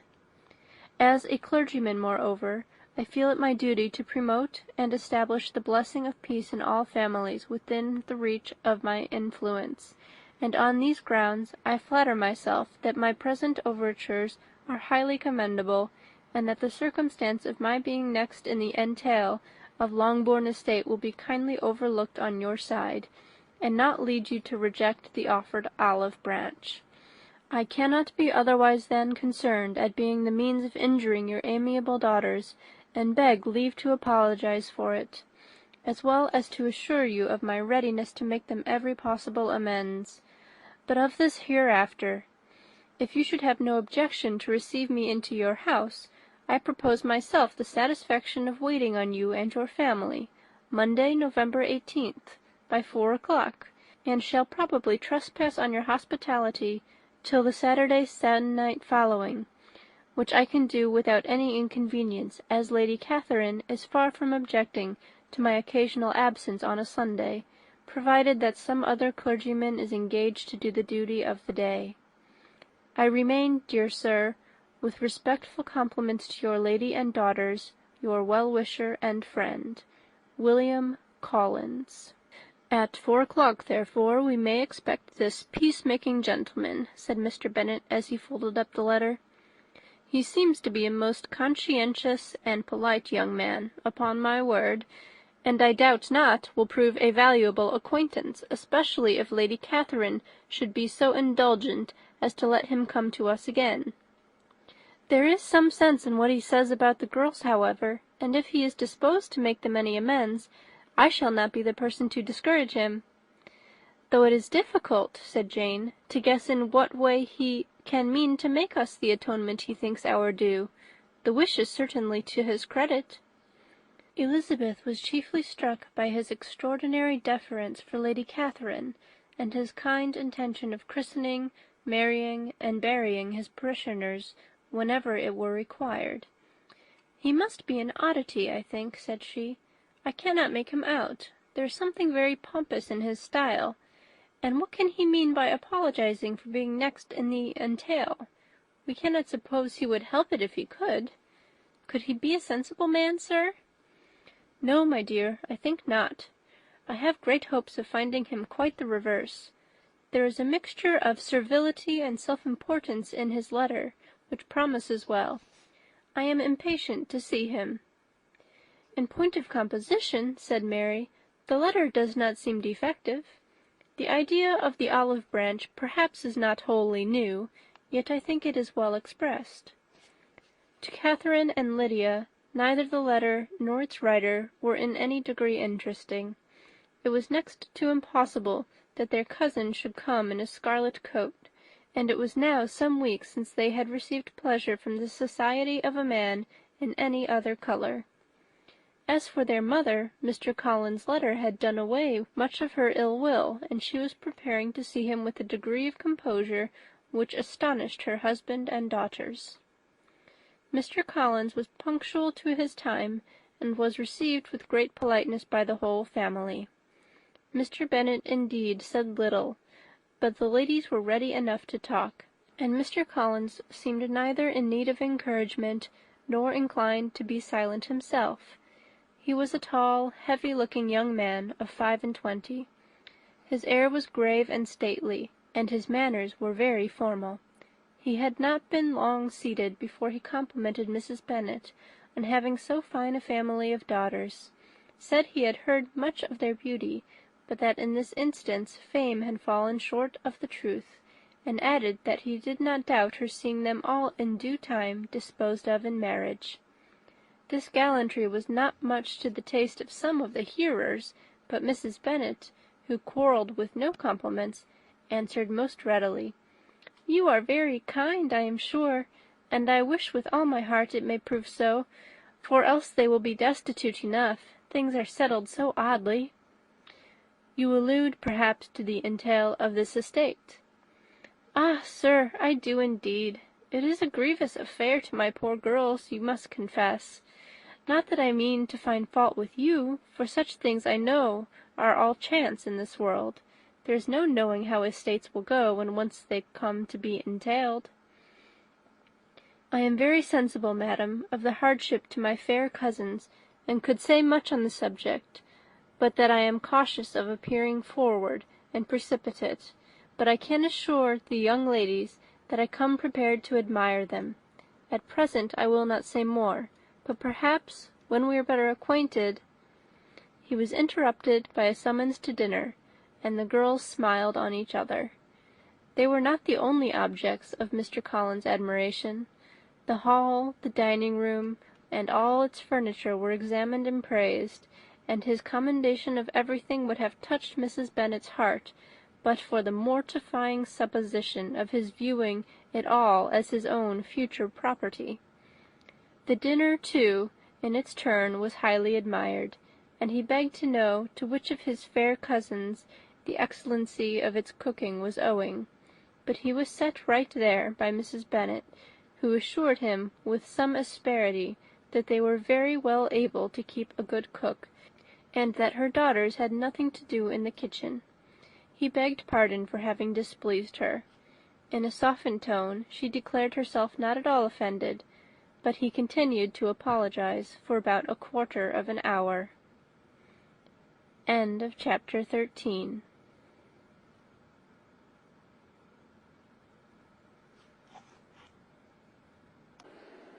Pride and Prejudice by Jane Austen. Chapter 14.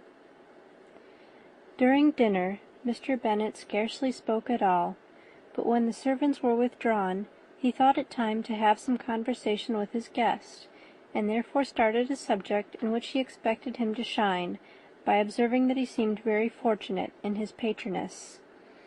Lady Catherine de Bourgh's attention to his wishes and consideration for his comfort appeared very remarkable.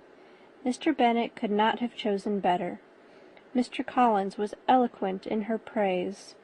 The subject elevated him to more than usual solemnity of manner, and with a most important aspect he protested that he had never in his life witnessed such behaviour in a person of rank, such affability and condescension as he had himself experienced from Lady Catherine. She had been graciously pleased to approve of both of the discourses which he had already had the honour of preaching before her. She had also asked him twice to dine at Rosings, and had sent for him only the Saturday before, to make up her pool of quadrille in the evening.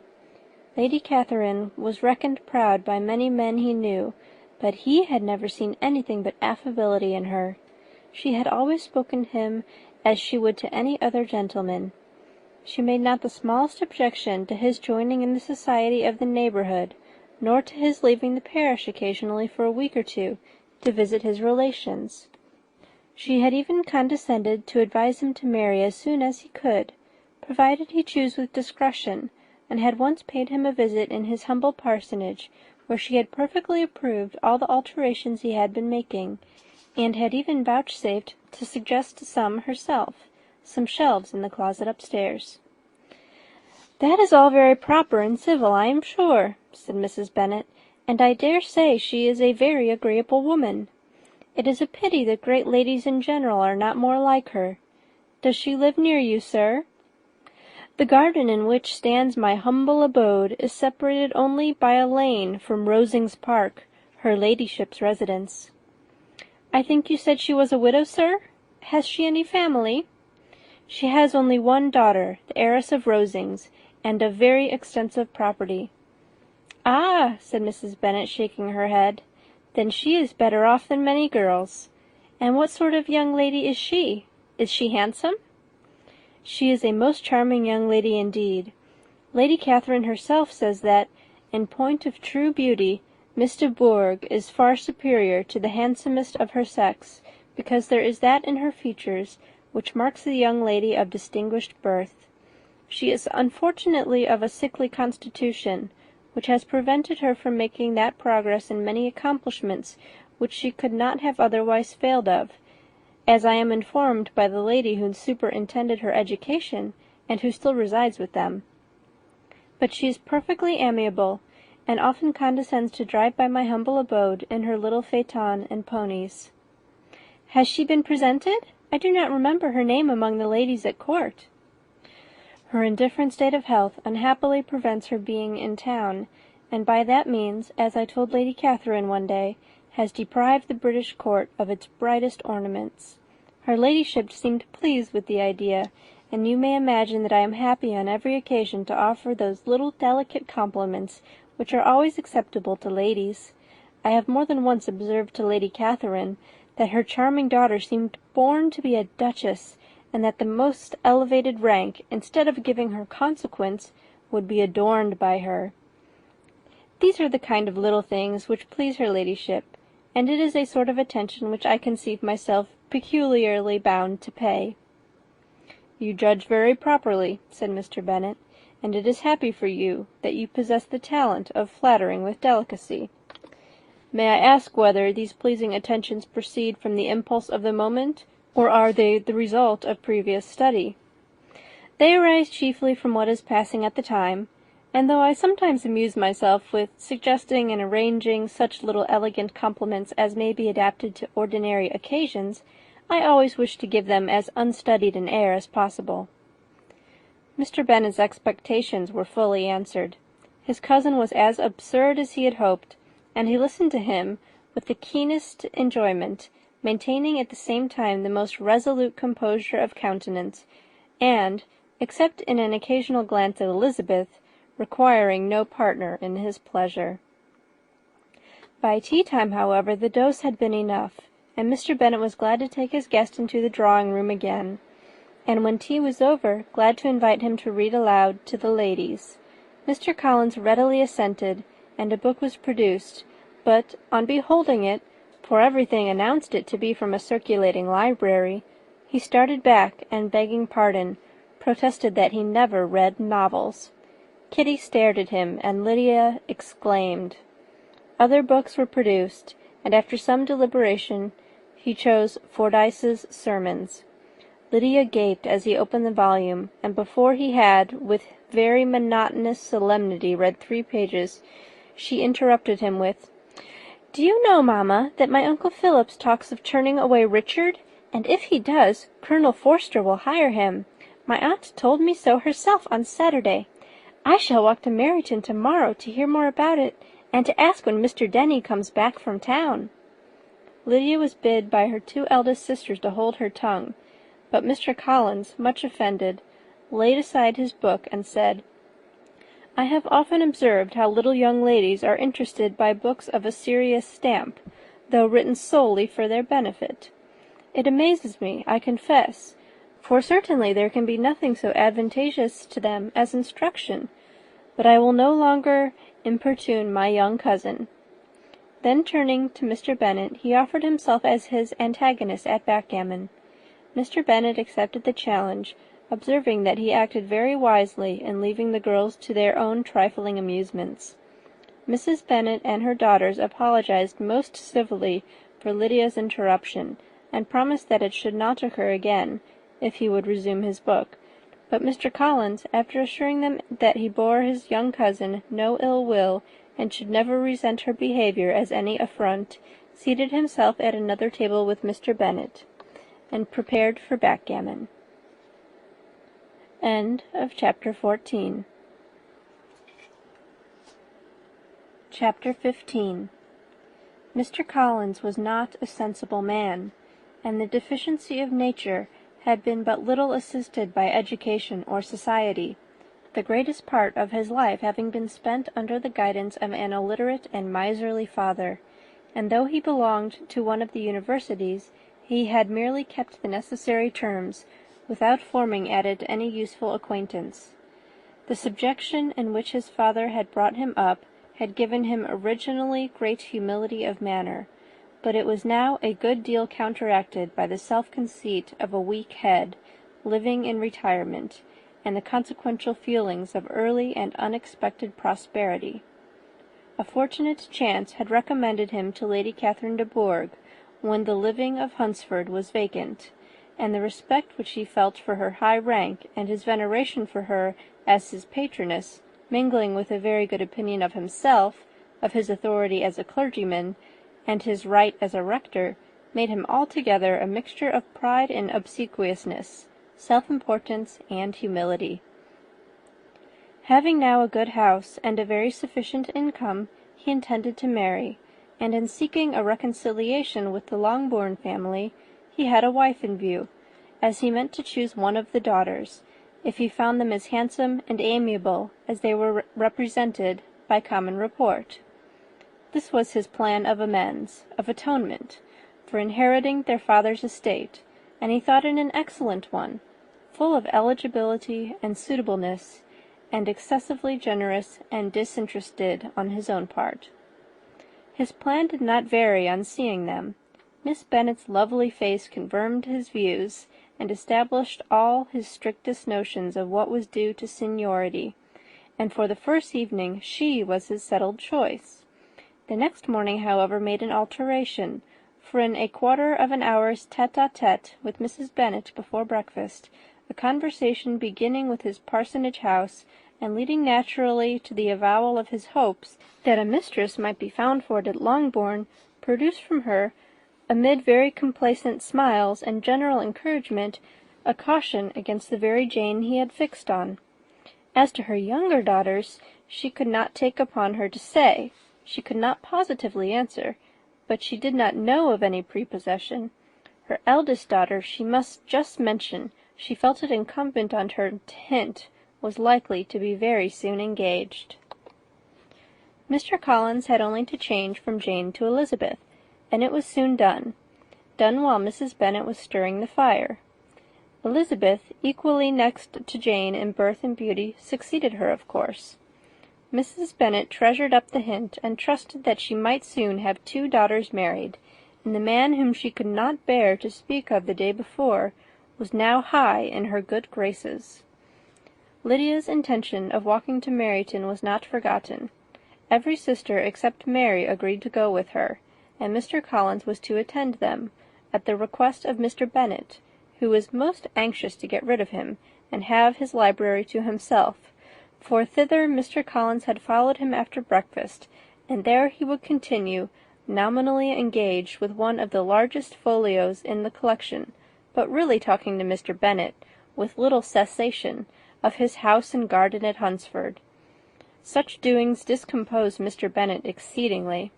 In his library he had been always sure of leisure and tranquillity, and though prepared, as he told Elizabeth, to meet with folly and conceit in every other room of the house, he was used to be free from them there. His civility, therefore, was most prompt in inviting Mr. Collins to join his daughters in their walk, and Mr. Collins, being in fact much better fitted for a walker than a reader, was extremely pleased to close his large book and go. In pompous nothings on his side, and civil assents on that of his cousins, their time passed till they entered Meryton. The attention of the younger ones was then no longer to be gained by him. Their eyes were immediately wandering up in the street in quest of the officers, and nothing less than a very smart bonnet indeed, or a really new muslin in a shop window, could recall them. But the attention of every lady was soon caught by a young man whom they had never seen before, of most gentlemanlike appearance, walking with another officer on the other side of the way. The officer was the very Mr. Denny concerning whose return from London Lydia came to inquire, and he bowed as they passed. All were struck with the stranger's air, all wondered who he could be, and Kitty and Lydia, determined if possible to find out, led the way across the street, under pretence of wanting something in an opposite shop, and fortunately had just gained the pavement, when the two gentlemen, turning back, had reached the same spot. Mr. Denny addressed them directly, and entreated permission to introduce his friend, Mr. Wickham, who had returned with him the day before from town, and he was happy to say had accepted a commission in their corps. This was exactly as it should be, for the young man wanted only regimentals to make him completely charming. His appearance was greatly in his favour. He had all the best part of beauty, a fine countenance, a good figure, and very pleasing address.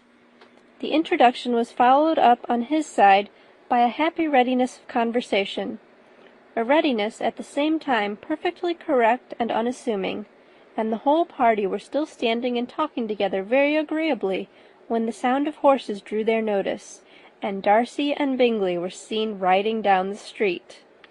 On distinguishing the ladies of the group, the two gentlemen came directly towards them, and began the usual civilities.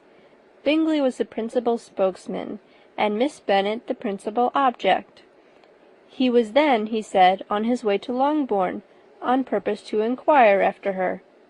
Mr. Darcy corroborated it with a bow, and was beginning to determine not to fix his eyes on Elizabeth, when they were suddenly arrested by the sight of the stranger, and Elizabeth, happening to see the countenance of both as they looked at each other, was all astonishment at the effect of the meeting. Both changed colour. One looked white, the other red. Mr. Wickham, after a few moments, touched his hat, a salutation which Mr. Darcy just deigned to return. What could be the meaning of it? It was impossible to imagine. It was impossible not to long to know. In another minute, Mr. Bingley, but without seeming to have noticed what passed, took leave and rode on with his friend. Mr. Denny and Mr. Wickham walked with the young ladies to the door of Mr. Phillips's house, and then made their bows, in spite of Miss Lydia's pressing entreaties that they should come in, and even in spite of Mrs. Phillips's throwing up the parlour window and loudly seconding the invitation. Mrs. Phillips was always glad to see her nieces, and the two eldest, from their recent absence, were particularly welcome, and she was eagerly expressing her surprise at their sudden return home, which, as their own carriage had not fetched them, she should have known nothing about, if she had not happened to see Mr. Jones's shop-boy in the street, who had told her that they were not to send any more drafts to Netherfield, because the Miss Bennets were come away, when her civility was claimed towards Mr. Collins by Jane's introduction of him. She received him with her very best politeness, which he returned with as much more, apologizing for his intrusion, without any previous acquaintance with her, which he could not help flattering himself, however, might be justified by his relationship to the young ladies who introduced him to her notice. Mrs. Phillips was quite awed by such an excess of good breeding, but her contemplation of one stranger was soon put to an end by exclamations and inquiries about the other, of whom, however, she could only tell her nieces what they already knew, that Mr. Denny had brought him from London, and that he was to have a lieutenant's commission in the shire. She had been watching him the last hour, she said, as he walked up and down the street, and had Mr. Wickham appeared, Kitty and Lydia would certainly have continued the occupation. But unluckily no one passed windows now except a few of the officers, who, in comparison with the stranger, were become stupid, disagreeable fellows. Some of them were to dine with the Phillipses the next day, and their aunt promised to make her husband call on Mr. Wickham and give him an invitation also, if the family from Longbourn would come in the evening. This was agreed to, and Mrs. Phillips protested that they would have a nice, comfortable, noisy game of lottery tickets, and a little bit of hot supper afterwards. The prospect of such delights was very cheering, and they parted in mutual good spirits.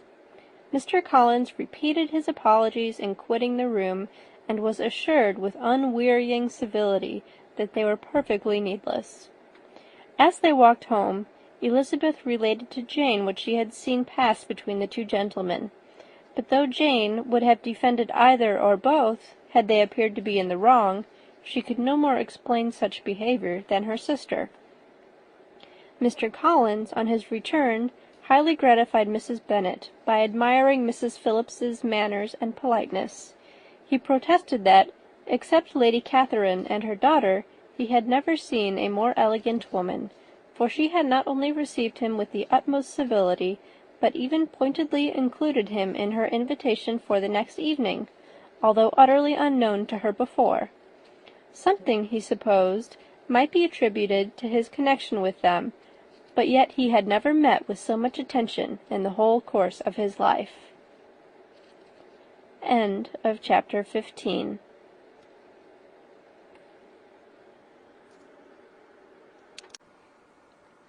Pride and Prejudice by Jane Austen.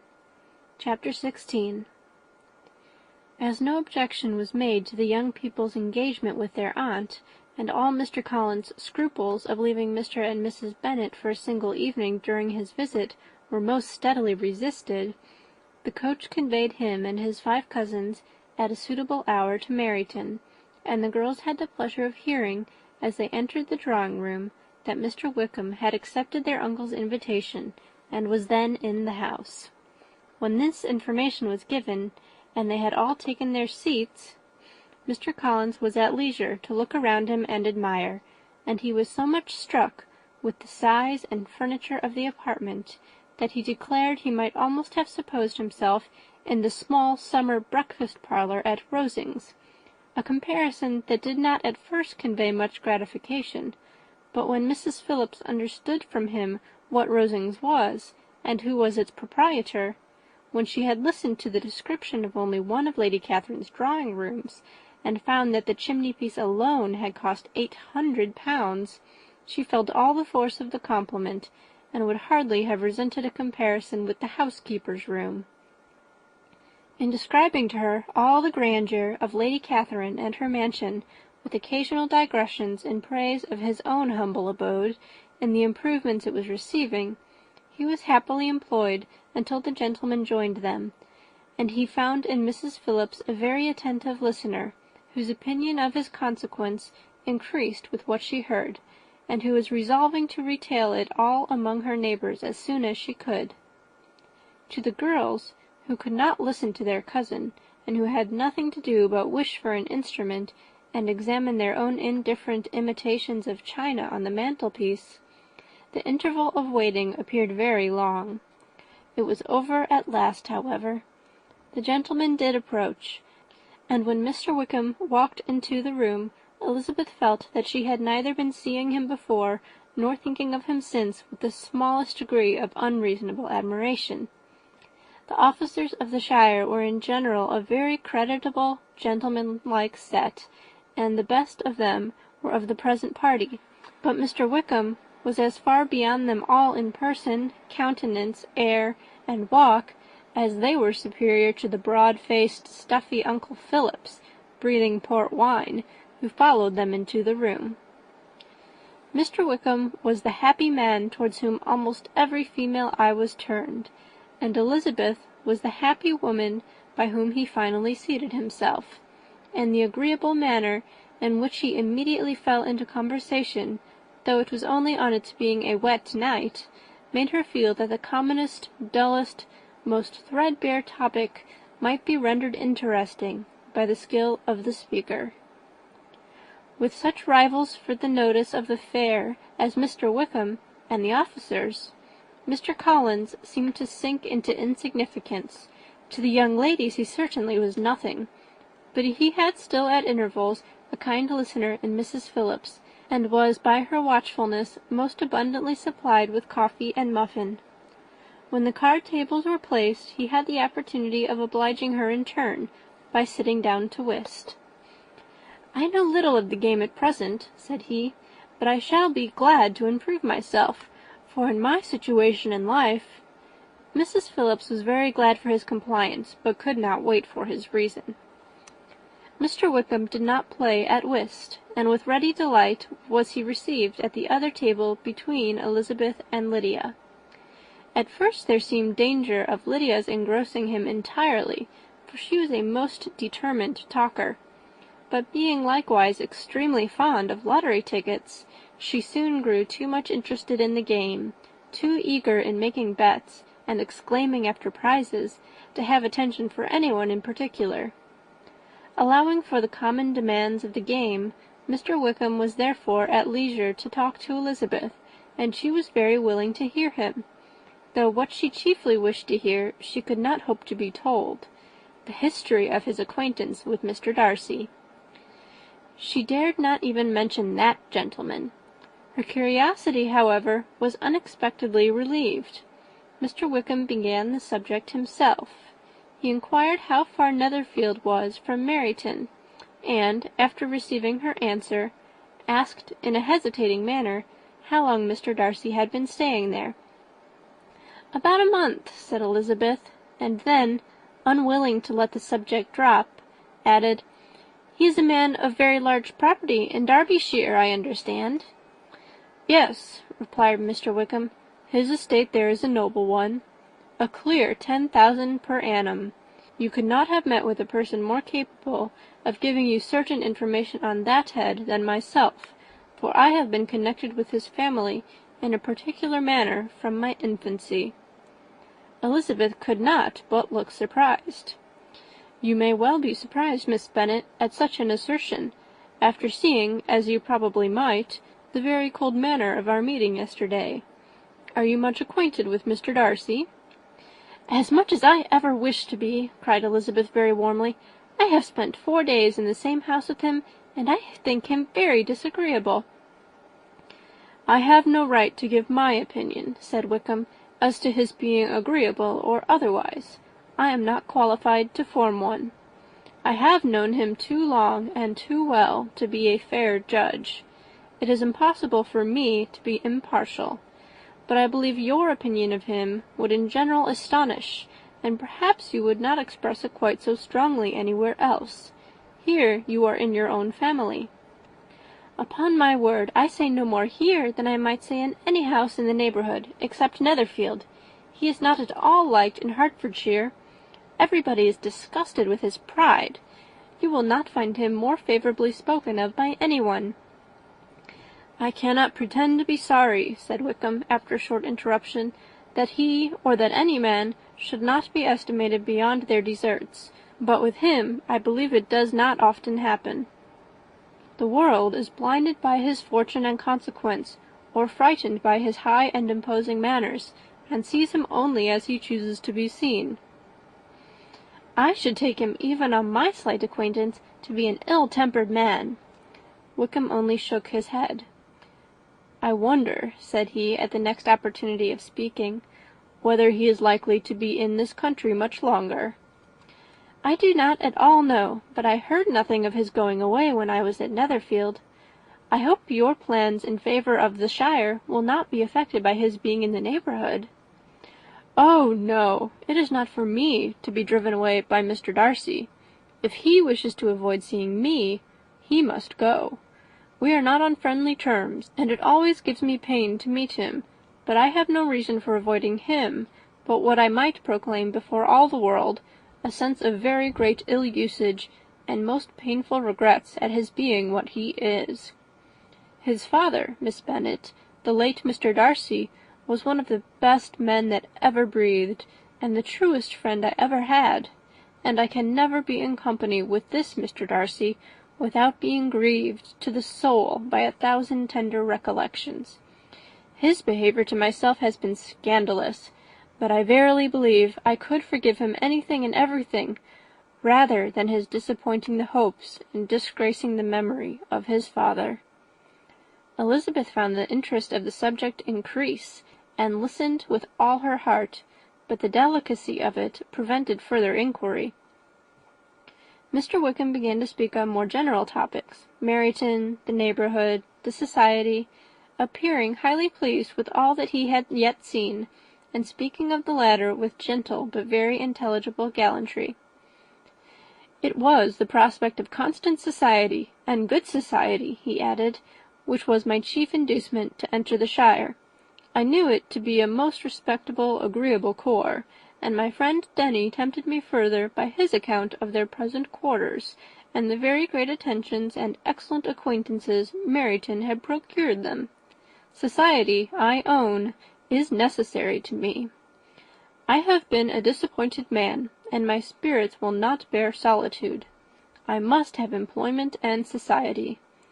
A military life is not what I was intended for, but circumstances have now made it eligible.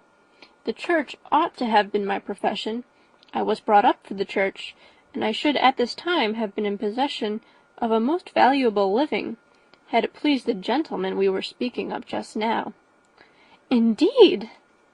"Yes, the late Mr. Darcy bequeathed me the next presentation of the best living in his gift. He was my godfather, and excessively attached to me. I cannot do justice to his kindness. He meant to provide for me amply, and thought he had done it, but when the living fell, it was given elsewhere." "Good heavens!" cried Elizabeth. "But how could that be? How could his will be disregarded? Why did you not seek legal redress?" "There was just such an informality in the terms of the bequest as to give me no hope from law. A man of honour could not have doubted the intention, but Mr. Darcy chose to doubt it, or to treat it as a merely conditional recommendation, and to assert that I had forfeited all claim to it by extravagance, imprudence, in short, anything or nothing. Certain it is that the living became vacant 2 years ago, exactly as I was of an age to hold it, and that it was given to another man, and no less certain is it that I cannot accuse myself of having really done anything to deserve to lose it. I have a warm, unguarded temper, and I may have spoken my opinion of him and to him too freely. I can recall nothing worse, but the fact is that we are very different sort of men, and that he hates me." "This is quite shocking. He deserves to be publicly disgraced." "Some time or other he will be, but it shall not be by me. Till I can forget his father, I can never defy or expose him." Elizabeth honoured him for such feelings, and thought him handsomer than ever as he expressed them. "But what," she said after a pause, "could have been his motive? What could have induced him to behave so cruelly?" "A thorough, determined dislike of me, a dislike which I cannot but attribute in some measure to jealousy. Had the late Mr. Darcy liked me less, his son might have borne with me better. But his father's uncommon attachment to me irritated him, I believe, very early in life. He had not a temper to bear the sort of competition in which we stood, the sort of preference which was often given me. I had not thought Mr. Darcy so bad as this, though I have never liked him. I had not thought so very ill of him. I had supposed him to be despising his fellow creatures in general, but did not suspect him of descending to such malicious revenge, such injustice, such inhumanity as this." After a few minutes' reflection, however, she continued, "I do remember his boasting one day at Netherfield of the implacability of his resentments, of his having an unforgiving temper. His disposition must be dreadful." "I will not trust myself on this subject," replied Wickham. "I can hardly be just to him." Elizabeth was again deep in thought, and after a time exclaimed, "To treat in such a manner the godson, the friend, the favourite of his father! She could have added, "A young man, too, like you, whose very countenance may vouch for your being amiable." But she contented herself with, "and one, too, who had probably been his companion from childhood, connected together, as I think you said, in the closest manner. We were born in the same parish, within the same park, the greatest part of our youth was passed together, inmates of the same house, sharing the same amusements, objects of the same parental care. My father began life in the profession which your uncle, Mr. Phillips, appears to do so much credit to, but he gave up everything to be of use to the late Mr. Darcy, and devoted all his time to the care of the Pemberley property. He was most highly esteemed by Mr. Darcy, a most intimate confidential friend. Mr. Darcy often acknowledged himself to be under the greatest obligations to my father's active superintendence, and when, immediately before my father's death, Mr. Darcy gave him a voluntary promise of providing for me, I am convinced that he felt it to be as much a debt of gratitude to him as of his affection to myself." "How strange!" cried Elizabeth. "How abominable!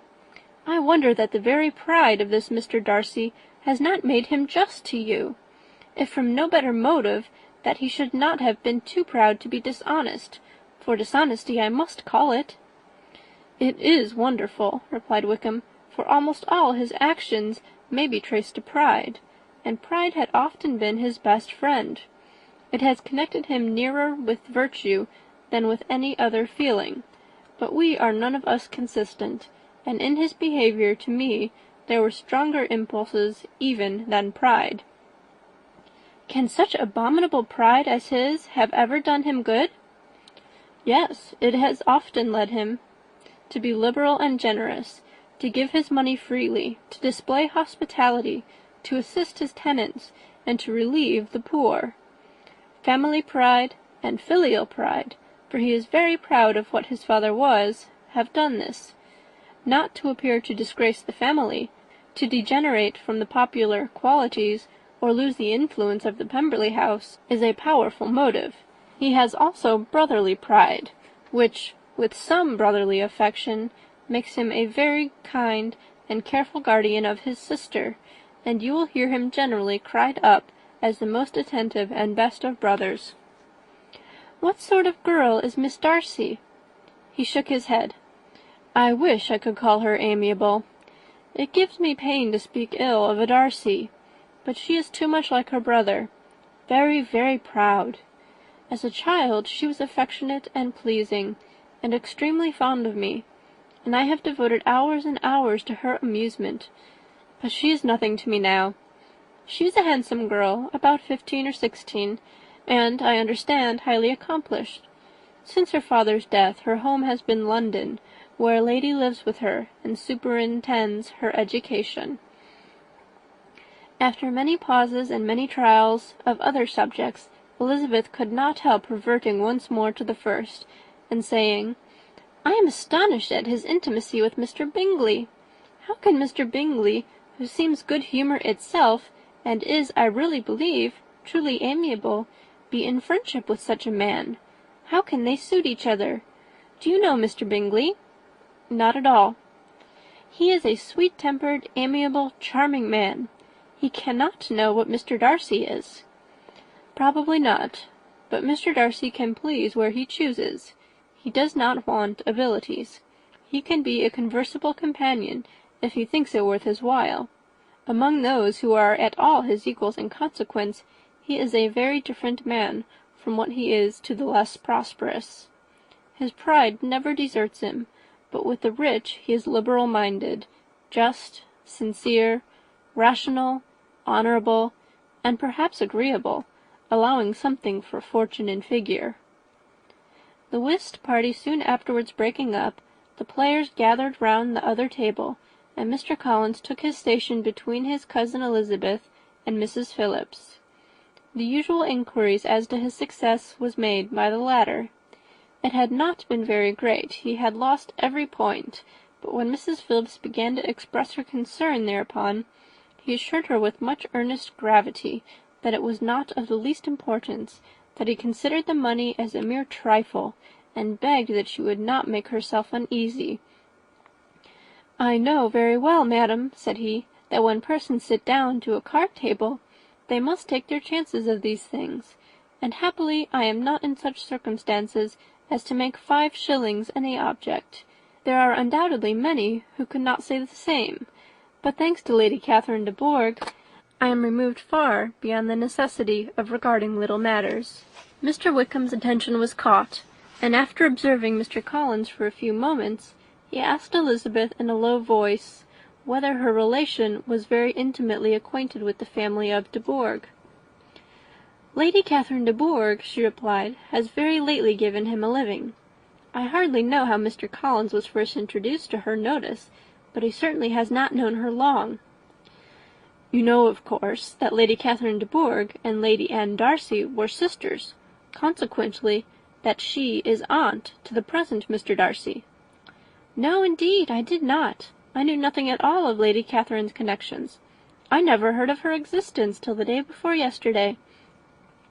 Her daughter, Miss de Bourgh, will have a very large fortune, and it is believed that she and her cousin will unite the 2 estates." This information made Elizabeth smile, as she thought of poor Miss Bingley. Vain indeed must be all her attentions, vain and useless her affection for his sister, and her praise of himself, if he were already self-destined for another.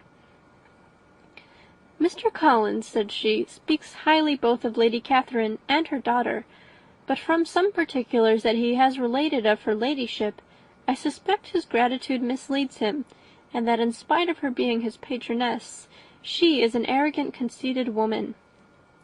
"I believe her to be both in a great degree," replied Wickham. "I have not seen her for many years, but I very well remember that I never liked her, and that her manners were dictatorial and insolent.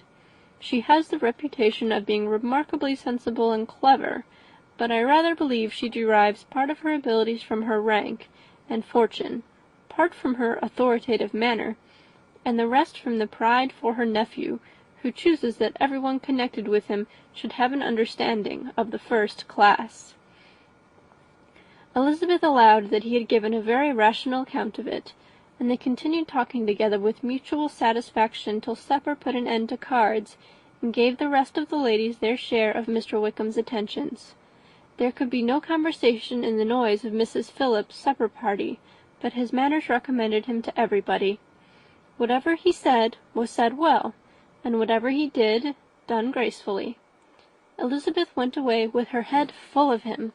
She could think of nothing but of Mr. Wickham, and of what he had told her, all the way home. There was not time for her even to mention his name as they went, for neither Lydia nor Mr. Collins were once silent. Lydia talked incessantly of lottery tickets, of the fish she had lost and the fish she had won, and Mr. Collins, in describing the civility of Mr. and Mrs. Phillips, protesting that he did not in the least regard his losses at whist, enumerating all the dishes at supper, and repeatedly fearing that he crowded his cousins, had more to say than he could well manage before the carriage stopped at Longbourn House. End of Chapter 16. Chapter 17. Elizabeth related to Jane the next day what had passed between Mr. Wickham and herself. Jane listened with astonishment and concern. She knew not how to believe that Mr. Darcy could be so unworthy of Mr. Bingley's regard, and yet it was not in her nature to question the veracity of a young man of such amiable appearance as Wickham. The possibility of his having endured such unkindness was enough to interest all her tender feelings, and nothing remained, therefore, to be done but to think well of them both, to defend the conduct of each, and throw into the account of accident or mistake whatever could not be otherwise explained. "They have both," said she, "been deceived, I dare say, in some way or other, of which we can form no idea. Interested people have perhaps misrepresented each to the other. It is, in short, impossible for us to conjecture the causes or circumstances which may have alienated them, without actual blame on either side." Very true indeed. And now, my Jane, what have you got to say on behalf of the interested people who have probably been concerned in the business? Do clear them too, or we shall be obliged to think ill of somebody. Laugh as much as you choose, but you will not laugh me out of my opinion. My dearest Lizzie, do but consider in what a disgraceful light it places Mr. Darcy, to be treating his father's favourite in such a manner, one whom his father had promised to provide for. It is impossible. No man of common humanity, no man who had any value for his character, could be capable of it. Can his most intimate friends be so excessively deceived in him? Oh, no. I can much more easily believe Mr. Bingley's being imposed on, than that Mr. Wickham should invent such a history of himself as he gave me last night. Names, facts, everything mentioned without ceremony. If it be not so, let Mr. Darcy contradict it. Besides, there was truth in his looks. It is difficult indeed. It is distressing. One does not know what to think. I beg your pardon, one knows exactly what to think. But Jane could think with certainty on only one point, that Mr. Bingley, if he had been imposed on, would have much to suffer when the affair became public. The two young ladies were summoned from the shrubbery where this conversation passed by the arrival of the very persons of whom they had been speaking. Mr. Bingley and his sisters came to give their personal invitation for the long-expected ball at Netherfield, which was fixed for the following Tuesday. The two ladies were delighted to see their dear friend again, calling it an age since they had met, and repeatedly asking what she had been doing with herself since their separation. To the rest of the family they paid little attention, avoiding Mrs. Bennet as much as possible, saying not much to Elizabeth, and nothing at all to the others. They were soon gone again, rising from their seats with an activity which took their brother by surprise, and hurrying off as if eager to escape from Mrs. Bennet's civilities. The prospect of the Netherfield ball was extremely agreeable to every female of the family. Mrs. Bennet chose to consider it as given in compliment to her eldest daughter, and was particularly flattered by receiving the invitation from Mr. Bingley himself, instead of a ceremonious card. Jane pictured to herself a happy evening in the society of her two friends and the attentions of their brother, and Elizabeth thought with pleasure of dancing a great deal with Mr. Wickham, and of seeing a confirmation of everything in Mr. Darcy's look and behaviour. The happiness anticipated by Catherine and Lydia depended less on any single event or any particular person, for though they each, like Elizabeth, meant to dance half the evening with Mr. Wickham, he was by no means the only partner who could satisfy them, and a ball was at any rate a ball, and even Mary could assure her family that she had no disinclination for it. "While I can have my mornings to myself," said she, "it is enough. I think it is no sacrifice to join occasionally in evening engagements. Society has claims on us all, and I profess myself one of those who consider intervals of recreation and amusement as desirable for everybody." Elizabeth's spirits were so high on this occasion, that though she did not often speak unnecessarily to Mr. Collins, she could not help but asking him whether he intended to accept Mr. Bingley's invitation, and if he did, whether he would think it proper to join in the evening's amusement, and she was rather surprised to find that he entertained no scruple whatever on that head, and was very far from dreading a rebuke either from the Archbishop or Lady Catherine de Bourgh by venturing to dance. "I am by no means of the opinion, I assure you," said he, "that a ball of this kind, given by a young man of character to respectable people, can have any evil tendency, and I am so far from objecting to dancing myself, that I shall hope to be honoured with the hands of all my fair cousins in the course of the evening, and I take this opportunity of soliciting yours, Miss Elizabeth, for the first 2 dances especially, a preference which I trust my cousin Jane will attribute to the right cause, and not to any disrespect for her." Elizabeth felt herself completely taken in. She had fully proposed being engaged by Mr. Wickham for those very dances, and to have Mr. Collins instead, her liveliness had never been worse timed. There was no help for it, however. Mr. Wickham's happiness and her own were perforce delayed a little longer, and Mr. Collins's proposal accepted with as good a grace as she could. She was not the better pleased with his gallantry from the idea it suggested of something more. It now first struck her that she was selected from among her sisters as worthy of being mistress of Hunsford Parsonage, and of assisting to form a quadrille table at Rosings, in the absence of more eligible visitors. The idea soon reached to conviction, as she observed his increasing civilities toward herself, and heard his frequent attempt at a compliment on her wit and vivacity. And though more astonished than gratified herself by this effect of her charms, it was not long before her mother gave her to understand that the probability of their marriage was extremely agreeable to her. Elizabeth, however, did not choose to take the hint, being well aware that a serious dispute must be the consequence of any reply. Mr. Collins might never make the offer, and till he did, it was useless to quarrel about him. If there had not been a Netherfield ball to prepare for and talk of, the younger Miss Bennets would have been in a very pitiable state at this time, for from the day of the invitation to the day of the ball there was such a succession of rain as prevented their walking to Meryton once. No aunt, no officers, no news could be sought after. The very shoe roses for Netherfield were got by proxy.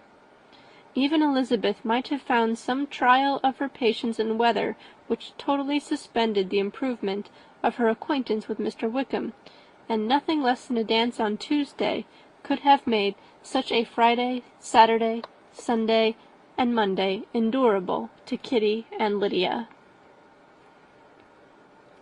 End of chapter 17.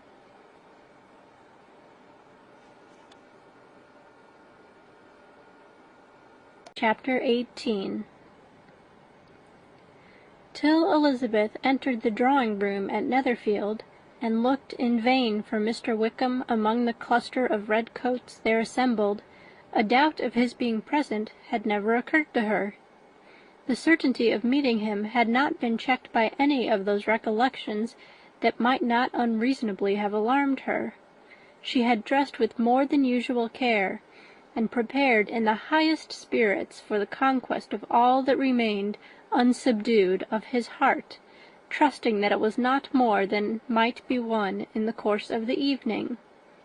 But in an instant arose the dreadful suspicion of his being purposely omitted for Mr. Darcy's pleasure in the Bingleys' invitation to the officers, and though this was not exactly the case, the absolute fact of his absence was pronounced by his friend Denny, to whom Lydia eagerly applied, and who told them that Wickham had been obliged to go to town on business the day before, and was not yet returned, adding with a significant smile, "I do not imagine his business would have called him away just now, if he had not wanted to avoid a certain gentleman here." This part of his intelligence, though unheard by Lydia, was caught by Elizabeth, and, as it assured her that Darcy was not less answerable for Wickham's absence than if her first surmise had been just, every feeling of displeasure against the former was so sharpened by immediate disappointment that she could hardly reply with tolerable civility to the polite inquiries which he directly afterwards approached to make. Attendance, forbearance, patience with Darcy, was injury to Wickham. She was resolved against any sort of conversation with him, and turned away with a degree of ill humour which she could not wholly surmount even in speaking to Mr. Bingley, whose blind partiality provoked her. But Elizabeth was not formed for ill humour, and though every prospect of her own was destroyed for the evening, it could not dwell long on her spirits, and having told all her griefs to Charlotte Lucas, whom she had not seen for a week, she was soon able to make a voluntary transition to the oddities of her cousin, and to point him out to her particular notice. The first 2 dances, however, brought a return of distress. They were dances of mortification. Mr. Collins awkward and solemn, apologizing instead of attending, and often moving wrong without being aware of it, gave her all the shame and misery which a disagreeable partner for a couple of dances can give. The moment of her release from him was ecstasy. She danced next with an officer, and had the refreshment of talking of Wickham, and of hearing that he was universally liked. When those dances were over, she returned to Charlotte Lucas, and was in conversation with her, when she found herself suddenly addressed by Mr. Darcy, who took her so much by surprise in his application for her hand, that, without knowing what she did, she accepted him. He walked away again immediately, and she was left to fret over her own want of presence of mind. Charlotte tried to console her. "I dare say you will find him very agreeable." "Heaven forbid! That would be the greatest misfortune of all. To find a man agreeable whom one is determined to hate! Do not wish me such an evil." When the dancing recommenced, however, and Darcy approached to claim her hand, Charlotte could not help cautioning her in a whisper not to be a simpleton, and allow her fancy for Wickham to make her appear unpleasant in the eyes of a man 10 times his consequence. Elizabeth made no answer, and took her place in the set, amazed at the dignity to which she was arrived in being allowed to stand opposite to Mr. Darcy, and reading in her neighbours' looks their equal amazement in beholding it. They stood for some time without speaking a word, and she began to imagine that their silence was to last through the 2 dances, and at first was resolved not to break it, till, suddenly fancying that it would be the greater punishment to her partner to oblige him to talk, she made some slight observation on the dance. He replied, and was again silent. After a pause of some minutes, she addressed him a second time with, "It is your turn to say something now, Mr. Darcy. I talked about the dance, and you ought to make some sort of remark on the size of the room, or the number of couples." He smiled, and assured her that whatever she wished him to say should be said.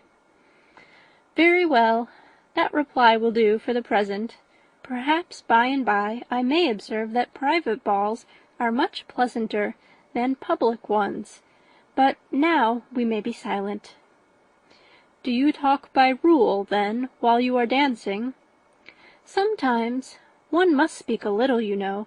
It would look odd to be entirely silent for half an hour together, and yet for the advantage of some, conversation ought to be arranged, as that they may have the trouble of saying as little as possible." "Are you consulting your own feelings in the present case, or do you imagine that you are gratifying mine?" "Both," replied Elizabeth archly, "for I have always seen a great similarity in the turn of our minds. We are each of an unsocial, taciturn disposition, unwilling to speak unless we expect to say something that will amaze the whole room, and be handed down to posterity with all the éclat of a proverb." "This is no very striking resemblance of your own character, I am sure," said he.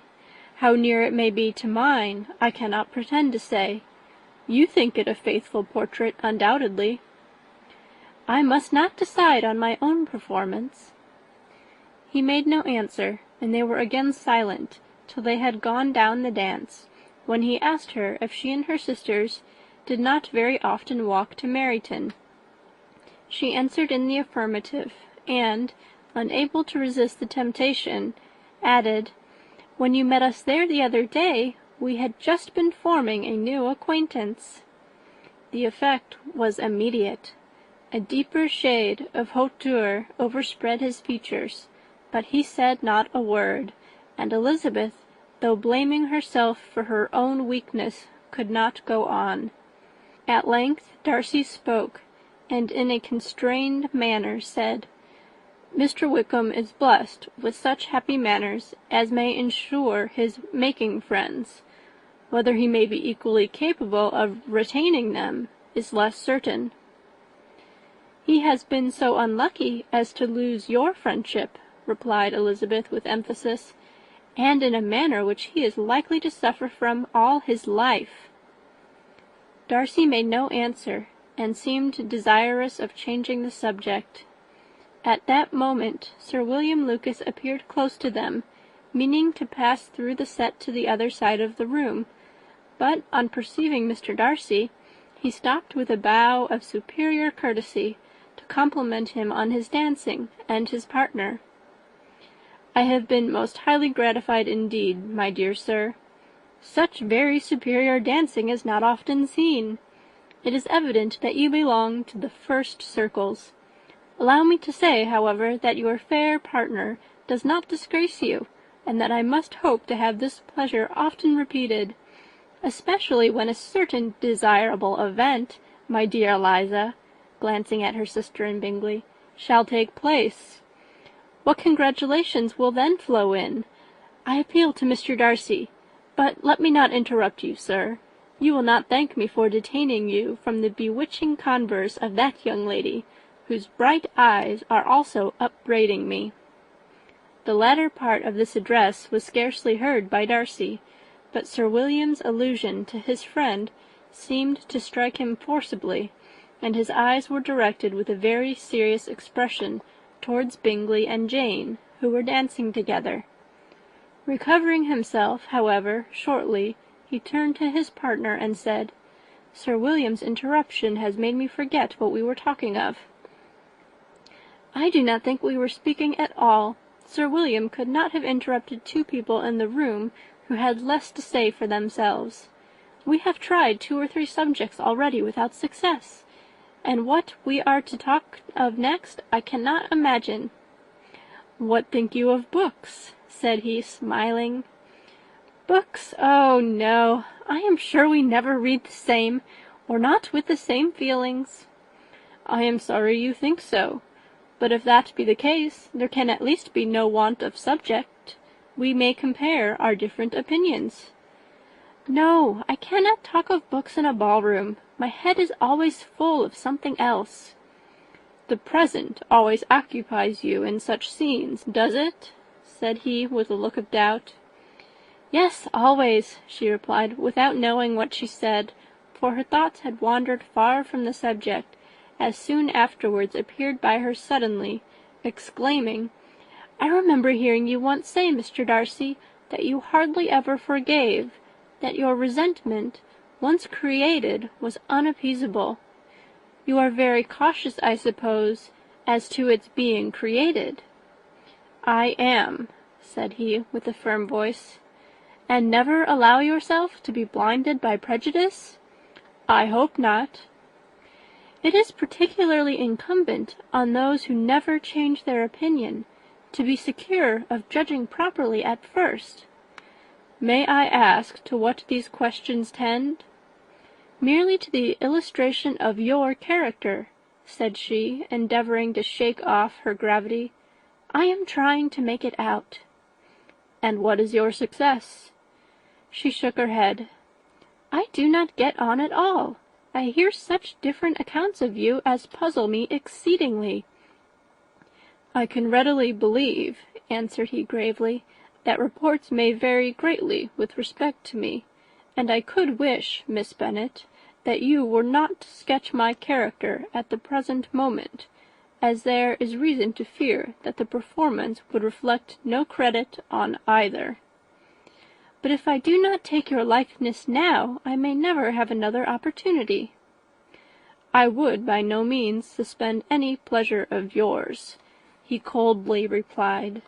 She said no more, and they went down the other dance, and parted in silence, and on each side dissatisfied, though not to an equal degree, for in Darcy's breast there was a tolerable, powerful feeling towards her, which soon procured her pardon, and directed all his anger against another.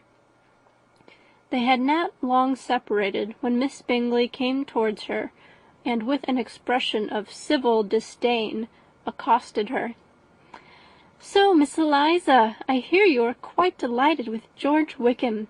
Your sister has been talking to me about him, and asking me 1,000 questions, and I find that the young man quite forgot to tell you, among his other communication, that he was the son of old Wickham, the late Mr. Darcy's steward.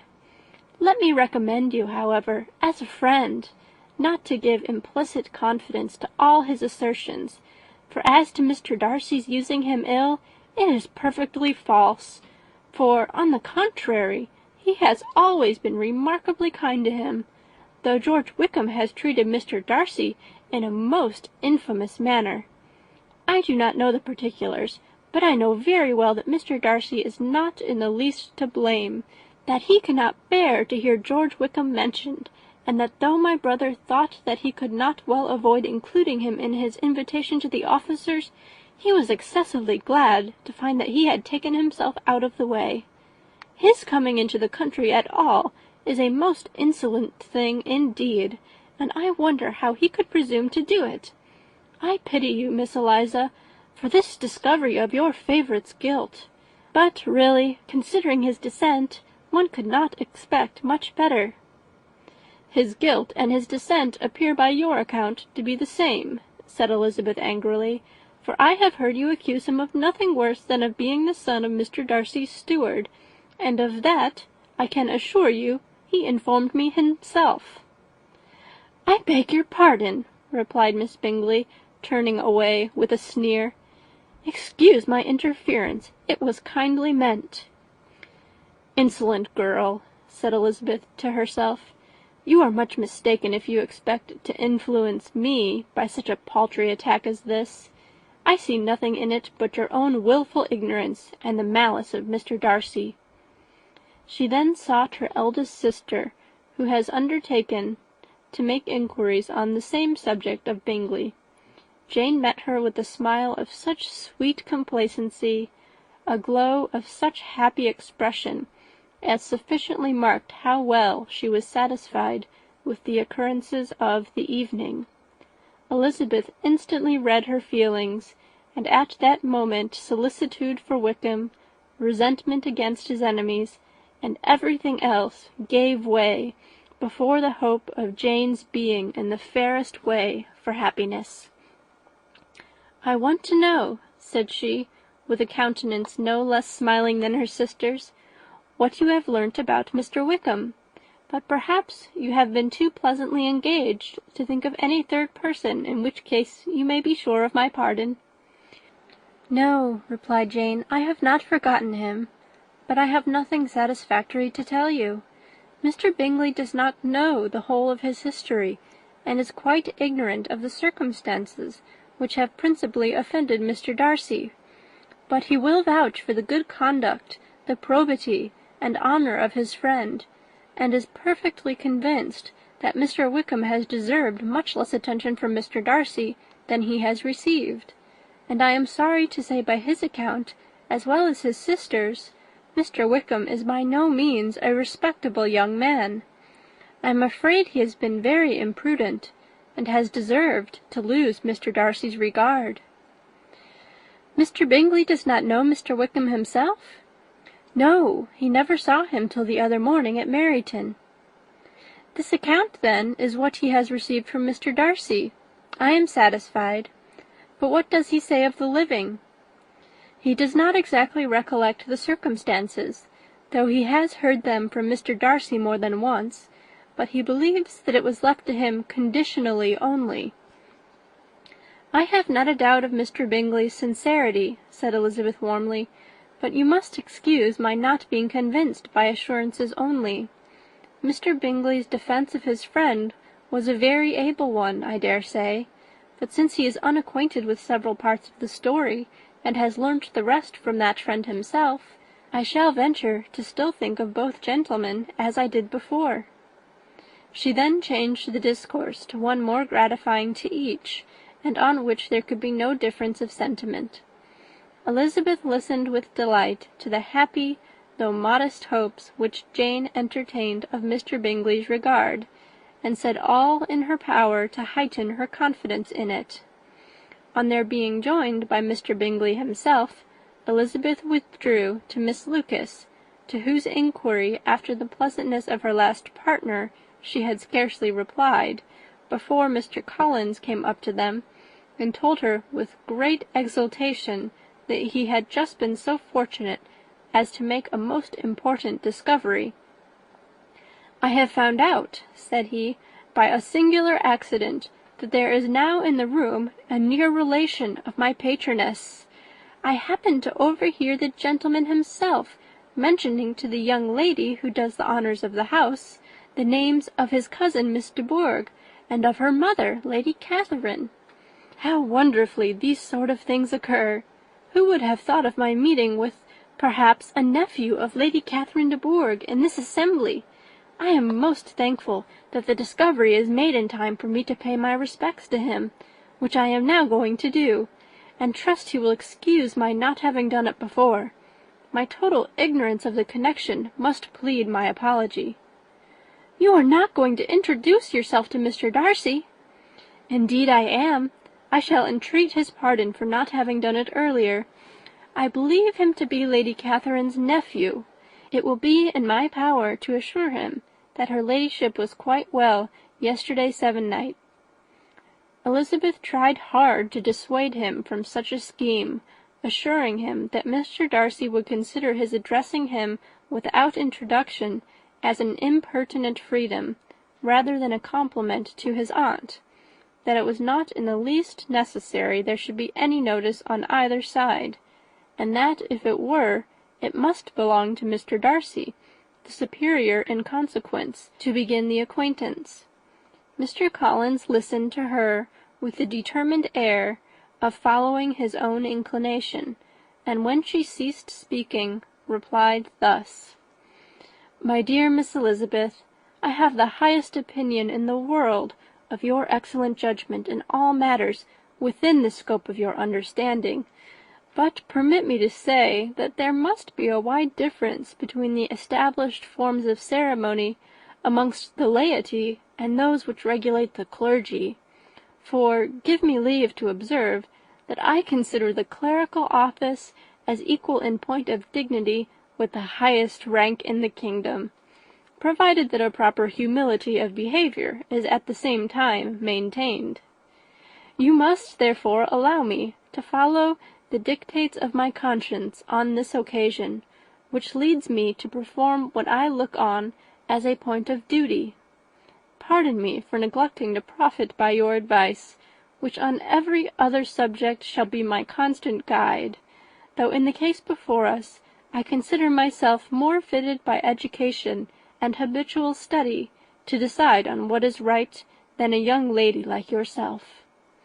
And with a low bow he left her to attack Mr. Darcy, whose reception of his advances she eagerly watched, and whose astonishment at being so addressed was very evident. Her cousin prefaced his speech with a solemn bow, and though she could hear not a word of it, she felt as if hearing it all, and saw in the motion of his lips the words apology, Hunsford, and Lady Catherine de Bourgh. It vexed her to see him expose himself to such a man. Mr. Darcy was eyeing him with unrestrained wonder, and when at last Mr. Collins allowed him time to speak, replied with an air of distant civility. Mr. Collins, however, was not discouraged from speaking again, and Mr. Darcy's contempt seemed abundantly increasing with the length of his second speech, and at the end of it he only made him a slight bow, and moved another way. Mr. Collins then returned to Elizabeth. "I have no reason, I assure you," said he, "to be dissatisfied with my reception. Mr. Darcy seemed much pleased with the attention. He answered me with the utmost civility, and even paid me the compliment of saying that he was so well convinced of Lady Catherine's discernment as to be certain she could never bestow a favour unworthily. It was really a very handsome thought. Upon the whole, I am much pleased with him." As Elizabeth had no longer any interest of her own to pursue, she turned her attention almost entirely on her sister and Mr. Bingley. and the train of agreeable reflections which her observations gave birth to made her perhaps almost as happy as Jane. She saw her in idea settled in that very house, in all the felicity which a marriage of true affection could bestow, and she felt capable, under such circumstances, of endeavouring even to like Bingley's two sisters. Her mother's thoughts she plainly saw were bent the same way, and she determined not to venture near her, lest she might hear too much. When they sat down to supper, therefore, she considered it a most unlucky perverseness which placed them within one of each other, and deeply was she vexed to find that her mother was talking to that one person, Lady Lucas, freely, openly, and of nothing else but her expectation that Jane would soon be married to Mr. Bingley. It was an animating subject, and Mrs. Bennet seemed incapable of fatigue while enumerating the advantages of the match. His being such a charming young man, and so rich, and living but 3 miles from them, were the first points of self-gratulation, and then it was such a comfort to think how fond the two sisters were of Jane, and to be certain that they must desire the connection as much as she could do. It was, moreover, such a promising thing for her younger daughters, as Jane's marrying so greatly must throw them in the way of other rich men. And lastly, it was so pleasant at her time of life to be able to consign her single daughters to the care of their sister, that she might not be obliged to go into company more than she liked.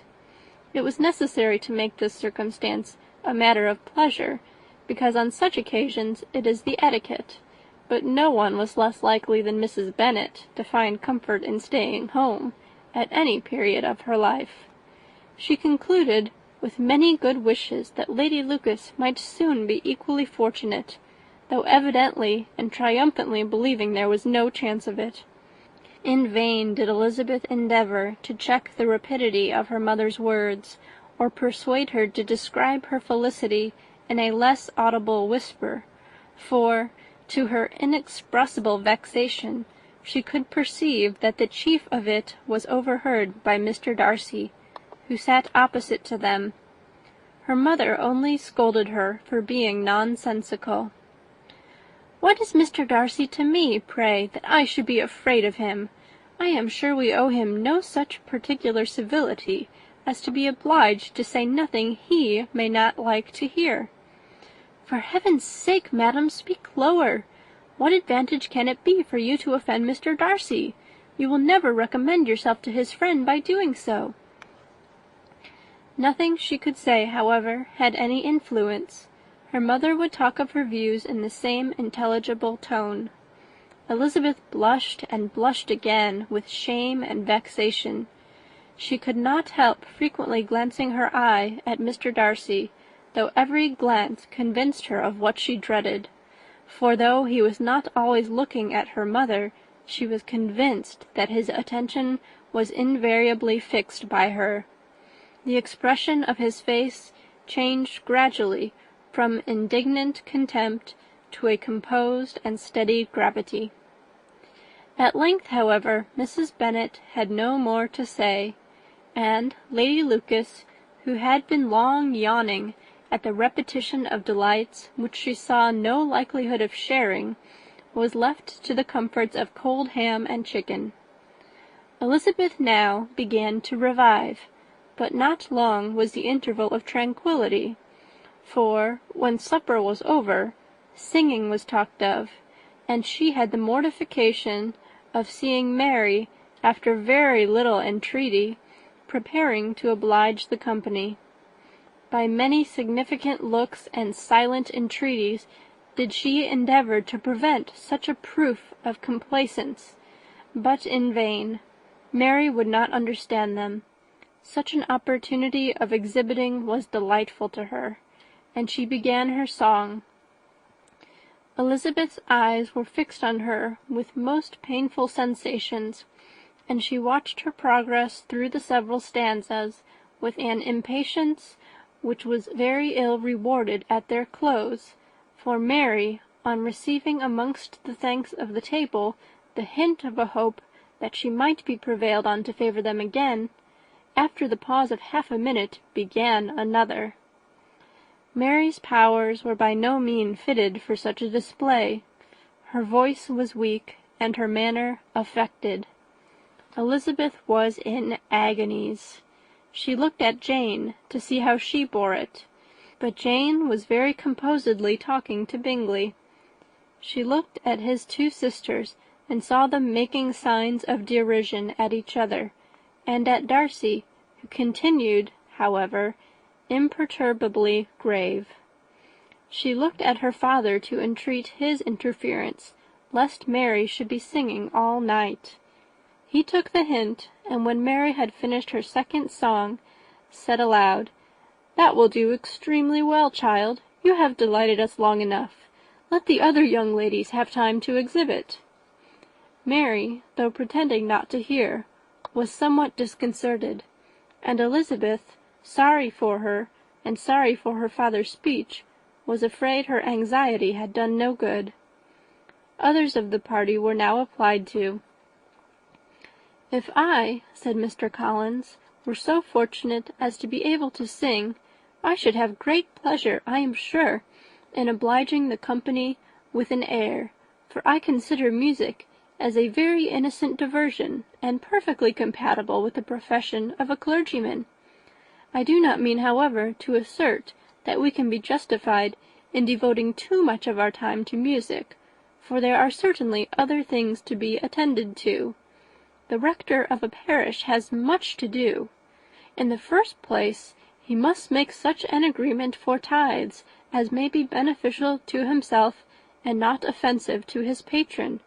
He must write his own sermons, and the time that remains will not be too much for his parish duties, and the care and improvement of his dwelling, which he cannot be excused from making as comfortable as possible.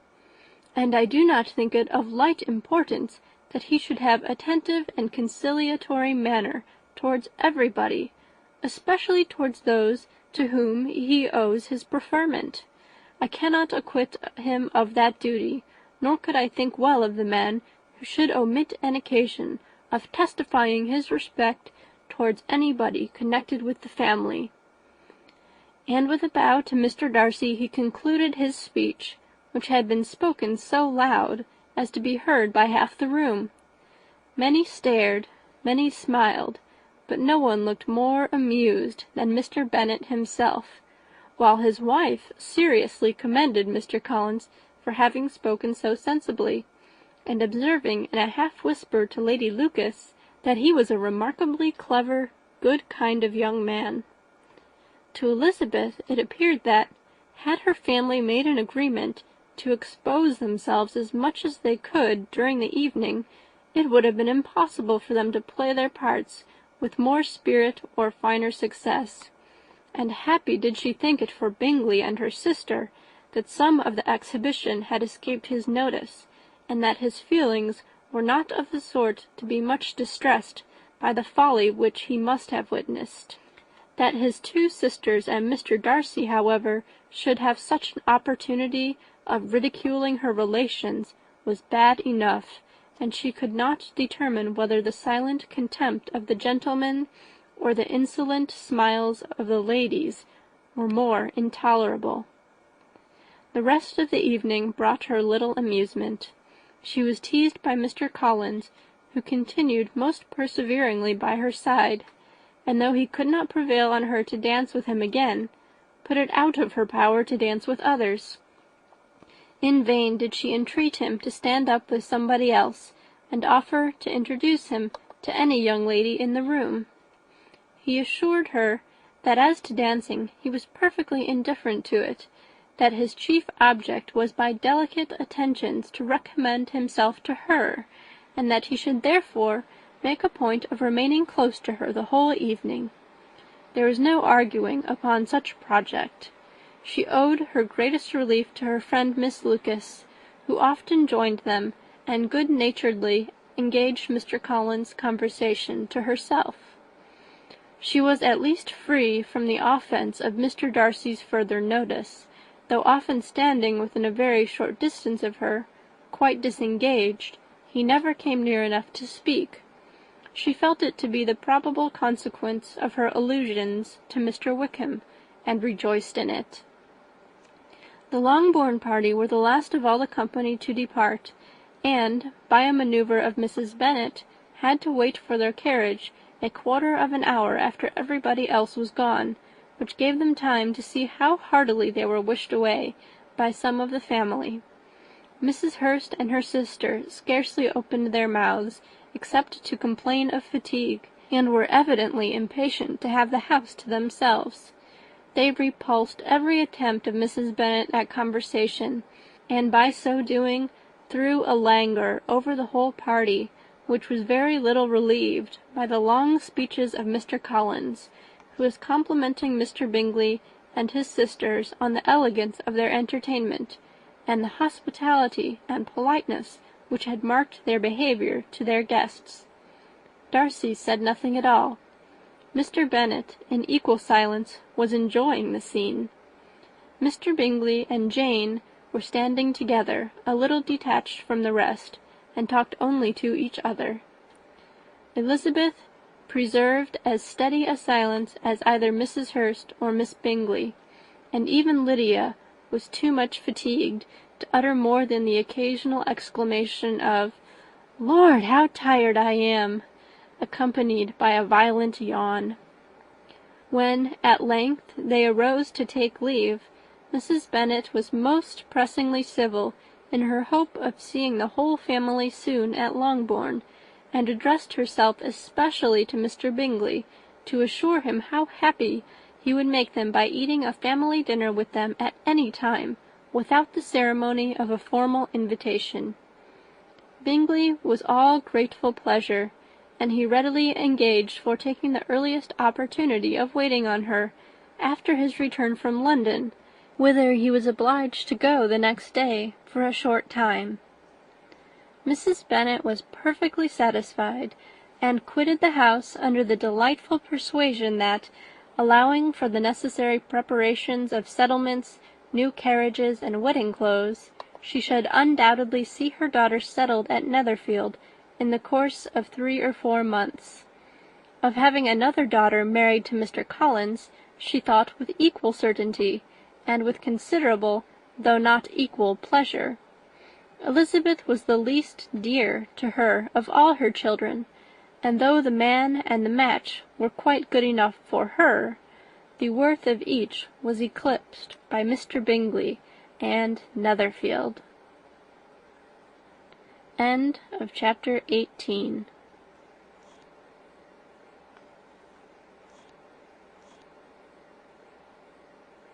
Pride and Prejudice by Jane Austen. Chapter 19. The next day opened a new scene at Longbourn. Mr. Collins made his declaration in form. Having resolved to do it without loss of time, as his leave of absence extended only to the following Saturday, and having no feelings of diffidence to make it distressing to himself even at the moment, he set about it in a very orderly manner, with all the observances which he supposed a regular part of the business. On finding Mrs. Bennet, Elizabeth, and one of the younger girls together, soon after breakfast, he addressed the mother in these words: "May I hope, madam, for your interest with your fair daughter Elizabeth, when I solicit for the honour of a private audience with her in the course of this morning?"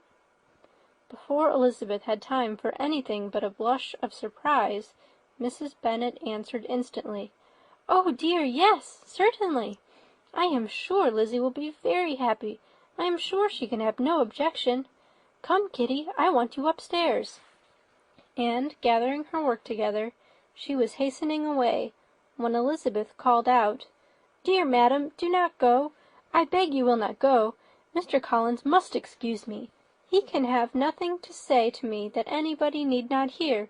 I am going away myself." "No, no, nonsense, Lizzie. I desire you to stay where you are." And upon Elizabeth's seeming really, with vexed and embarrassed looks, about to escape, she added, "Lizzie, I insist upon your staying and hearing Mr. Collins." Elizabeth would not oppose such an injunction, and a moment's consideration making her also sensible that it would be wisest to get it over as soon and as quietly as possible, she sat down again, and tried to conceal by incessant employment the feelings which were divided between distress and aversion. Mrs. Bennet and Kitty walked off, and as soon as they were gone, Mr. Collins began.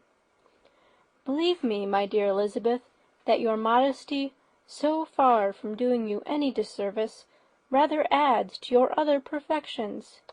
You would have been less amiable in my eyes had there not been this little unwillingness. But allow me to assure you that I have your respected mother's permission for this address. You can hardly doubt the purport of my discourse. However your natural delicacy may lead you to dissemble, my attentions have been too marked to be mistaken. Almost as soon as I entered the house, I singled you out as the companion of my future life. But before I am run away with by my feelings on this subject, perhaps it would be more advisable for me to state my reasons for marrying, and moreover for coming into Hertfordshire with the design of selecting a wife, as I certainly did." The idea of Mr. Collins, with all his solemn composure, being run away with by his feelings, made Elizabeth so near laughing that she could not use the short pause he allowed in any attempt to stop him further, and he continued, "My reasons for marrying are, first, that I think it a right thing for every clergyman, in easy circumstances like myself, to set the example of matrimony in his parish. Secondly, that I am convinced that it will add very greatly to my happiness. And thirdly, which perhaps I ought to have mentioned earlier, that it is the particular advice and recommendation of the very noble lady whom I have the honour of calling patroness. Twice has she condescended to give me her opinion, unasked too, on this subject, and it was but the very Saturday night before I left Hunsford, between our pools at quadrille, while Mrs. Jenkinson was arranging Miss de Bourgh's footstool, that she said, 'Mr. Collins, you must marry. A clergyman like you must marry. Choose properly.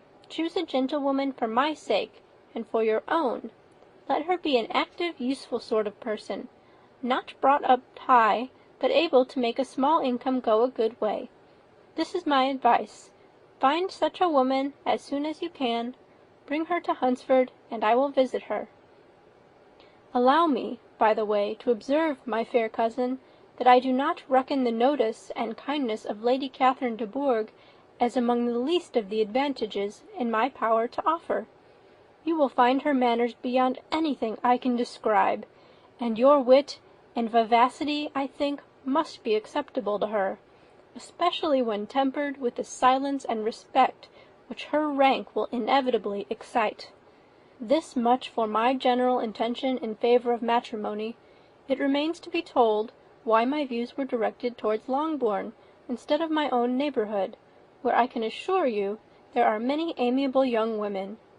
But the fact is, that being, as I am, to inherit this estate after the death of your honoured father, who, however, may live many years longer, I could not satisfy myself without resolving to choose a wife from among his daughters, that the loss to them might be as little as possible when the melancholy event takes place, which, however, as I have already said, may not be for several years. This has been my motive, my fair cousin, and I flatter myself it will not sink me in your esteem. And now nothing remains but for me to assure you in the most animated language of the violence of my affection.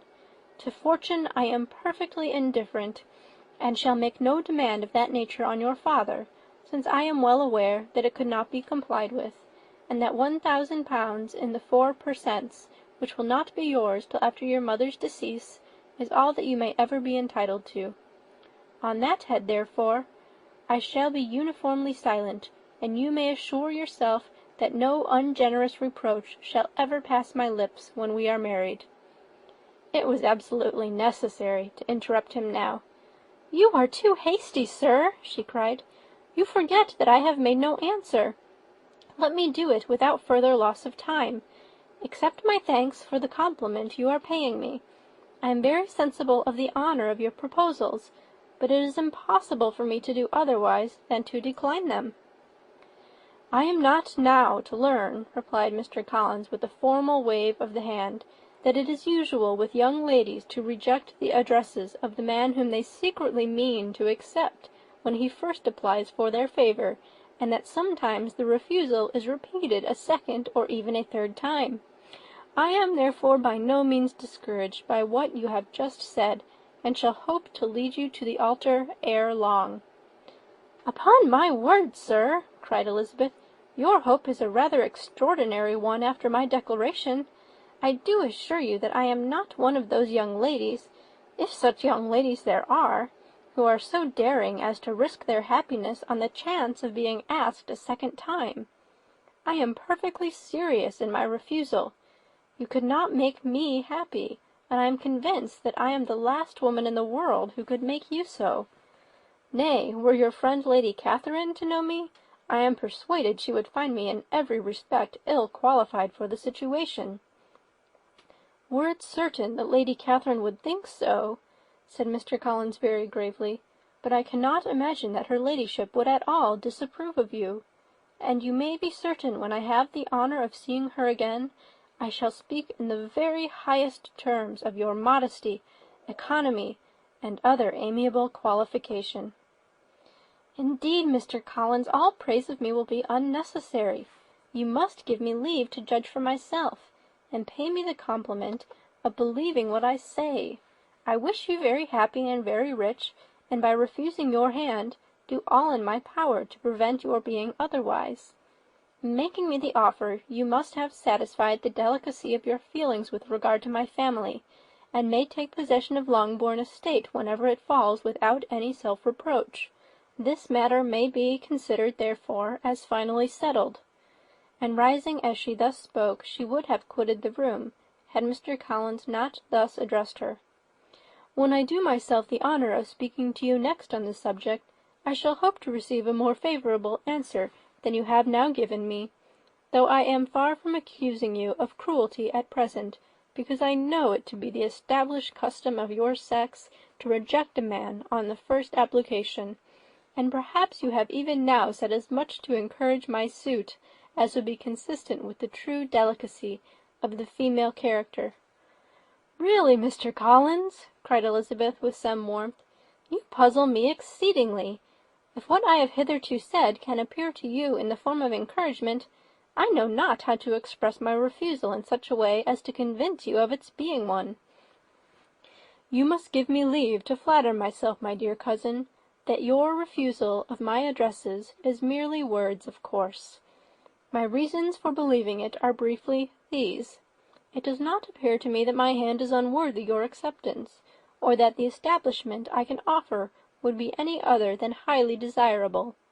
My situation in life, my connections with the family of de Bourgh, and my relationship to your own, are circumstances highly in my favour, and you should take it into further consideration that in spite of your manifold attractions, it is by no means certain that another offer of marriage may ever be made you. Your portion is unhappily so small that it will in all likelihood undo the effects of your loveliness and amiable qualifications. As I must therefore conclude that you are not serious in your rejection of me, I shall choose to attribute it to your wish of increasing my love by suspense, according to the usual practice of elegant females." "I do assure you, sir, that I have no pretensions whatever to that kind of elegance which consists in tormenting a respectable man. I would rather be paid the compliment of being believed sincere. I thank you again and again for the honour you have done me in your proposals, but to accept them is absolutely impossible. My feelings in every respect forbid it. Can I speak plainer? Do not consider me now as an elegant female intending to plague you, but as a rational creature, speaking the truth from her heart. "You are uniformly charming," cried he, with an air of awkward gallantry, "and I am persuaded that when sanctioned by the express authority of both your excellent parents, my proposals will not fail of being acceptable." To such perseverance in wilful self-deception Elizabeth would make no reply, and immediately and in silence withdrew, determined, if he persisted in considering her repeated refusals as flattering encouragement, to apply to her father, whose negative might be uttered in such a manner as to be decisive, and whose behaviour at least could not be mistaken for the affectation and coquetry of an elegant female. End of chapter 19. Chapter 20. Mr. Collins was not left long to the silent contemplation of his successful love, for Mrs. Bennet, having dawdled about in the vestibule to watch for the end of the conference, no sooner saw Elizabeth open the door, and with quick step pass her towards the staircase, than she entered the breakfast-room, and congratulated both him and herself in warm terms on the happy prospect of their nearer connection. Mr. Collins received and returned these felicitations with equal pleasure, and then proceeded to relate the particulars of their interview, with the result of which he trusted he had every reason to be satisfied, since the refusal which his cousin had steadfastly given him would naturally flow from her bashful modesty and the genuine delicacy of her character. This information, however, startled Mrs. Bennet. She would have been glad to be equally satisfied that her daughter had meant to encourage him by protesting against his proposals, but she dared not believe it, and could not help saying so. "But depend upon it, Mr. Collins," she added, "that Lizzie shall be brought to reason. I will speak to her about it directly. She is a very headstrong, foolish girl, and does not know her own interest, but I will make her know it." "Pardon me for interrupting you, madam," cried Mr. Collins, "but if she is really headstrong and foolish, I know not whether she would altogether be a very desirable wife to a man in my situation, who naturally looks for happiness in the marriage state. If, therefore, she actually persists in rejecting my suit, perhaps it were better not to force her into accepting me, because, if liable to such defects of temper, she could not contribute much to my felicity." "Sir, you quite misunderstand me," said Mrs. Bennet, alarmed. "Lizzie is only headstrong in such matters as these. In everything else she is as good-natured a girl as ever lived. I will go directly to Mr. Bennet, and we shall very soon settle it with her, I am sure." She would not give him time to reply, but hurrying instantly to her husband, called out as she entered the library, "Oh, Mr. Bennet, you are wanted immediately. We are all in an uproar. You must come and make Lizzie marry Mr. Collins, for she vows she will not have him, and if you do not make haste he will change his mind and not have her." Mr. Bennet raised his eyes from his book as she entered, and fixed them on her face with a calm unconcern, which was not in the least altered by her communication. "I have not the pleasure of understanding you," said he, when she had finished her speech. "Of what are you talking?" "Of Mr. Collins and Lizzie. Lizzie declares she will not have Mr. Collins, and Mr. Collins begins to say that he will not have Lizzie." "And what am I to do on the occasion? It seems a hopeless business." "Speak to Lizzie about it yourself. Tell her that you insist upon her marrying him." "Let her be called down. She shall hear my opinion." Mrs. Bennet rang the bell, and Miss Elizabeth was summoned to the library. "Come here, child," cried her father, as she appeared. "I have sent for you on an affair of importance. I understand that Mr. Collins has made you an offer of marriage. Is it true?" Elizabeth replied that it was. "Very well. And this offer of marriage you have refused?" "I have, sir." "Very well. We now come to the point. Your mother insists upon your accepting it. Is it not so, Mrs. Bennet?" "Yes, or I will never see her again." An unhappy alternative is before you, Elizabeth. From this day you must be a stranger to one of your parents. Your mother will never see you again if you do not marry Mr. Collins, and I will never see you again if you do." Elizabeth could not but smile at such a conclusion of such a beginning, but Mrs. Bennet, who had persuaded herself that her husband regarded the affair as she wished, was excessively disappointed. "What do you mean, Mr. Bennet, in talking this way? You promised me to insist upon her marrying him." "My dear," replied her husband, "I have two small favours to request. First, that you will allow me the free use of my understanding on the present occasion, and secondly, of my room. I shall be glad to have the library to myself as soon as may be." Not yet, however, in spite of her disappointment in her husband, did Mrs. Bennet give up the point. She talked to Elizabeth again and again, coaxed and threatened her by turns. She endeavoured to secure Jane in her interest, but Jane, with all possible mildness, declined interfering, and Elizabeth, sometimes with real earnestness, and sometimes with playful gaiety, replied to her attacks. Though her manner varied, however, her determination never did. Mr. Collins, meanwhile, was meditating in solitude on what had passed. He thought too well of himself to comprehend on what motives his cousin could refuse him, and though his pride was hurt, he suffered in no other way. His regard for her was quite imaginary, and the possibility of her deserving her mother's reproach prevented his feeling any regret. While the family were in this confusion, Charlotte Lucas came to spend the day with them.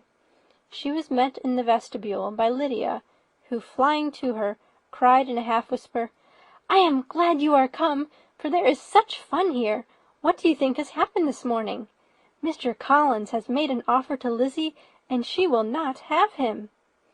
Charlotte hardly had time to answer before they were joined by Kitty, who came to tell the same news, and no sooner had they entered the breakfast-room, where Mrs. Bennet was alone, than she likewise began on the subject, calling on Miss Lucas for her compassion, and entreating her to persuade her friend Lizzie to comply with the wishes of all her family. "Pray do, my dear Miss Lucas," she added in a melancholy tone, "for nobody is on my side, nobody takes part with me. I am cruelly used, nobody feels for my poor nerves." Charlotte's reply was spared by the entrance of Jane and Elizabeth. "Ay, there she comes," continued Mrs. Bennet, "looking as unconcerned as may be, and caring no more for us than if we were at York, provided she can have her own way. But I tell you, Miss Lizzie, if you take it into your head to go on refusing every offer of marriage in this way, you will never get a husband at all, and I am sure I do not know who is to maintain you when your father is dead. I shall not be able to keep you, and so I warn you. I have done with you from this very day. I told you in the library, you know, that I should never speak to you again, and you will find me as good as my word. I have no pleasure in talking to undutiful children. Not that I have much pleasure indeed in talking to anybody. People who suffer as I do from nervous complaints can have no great inclination for talking. Nobody can tell what I suffer. But it is always so. Those who do not complain are never pitied."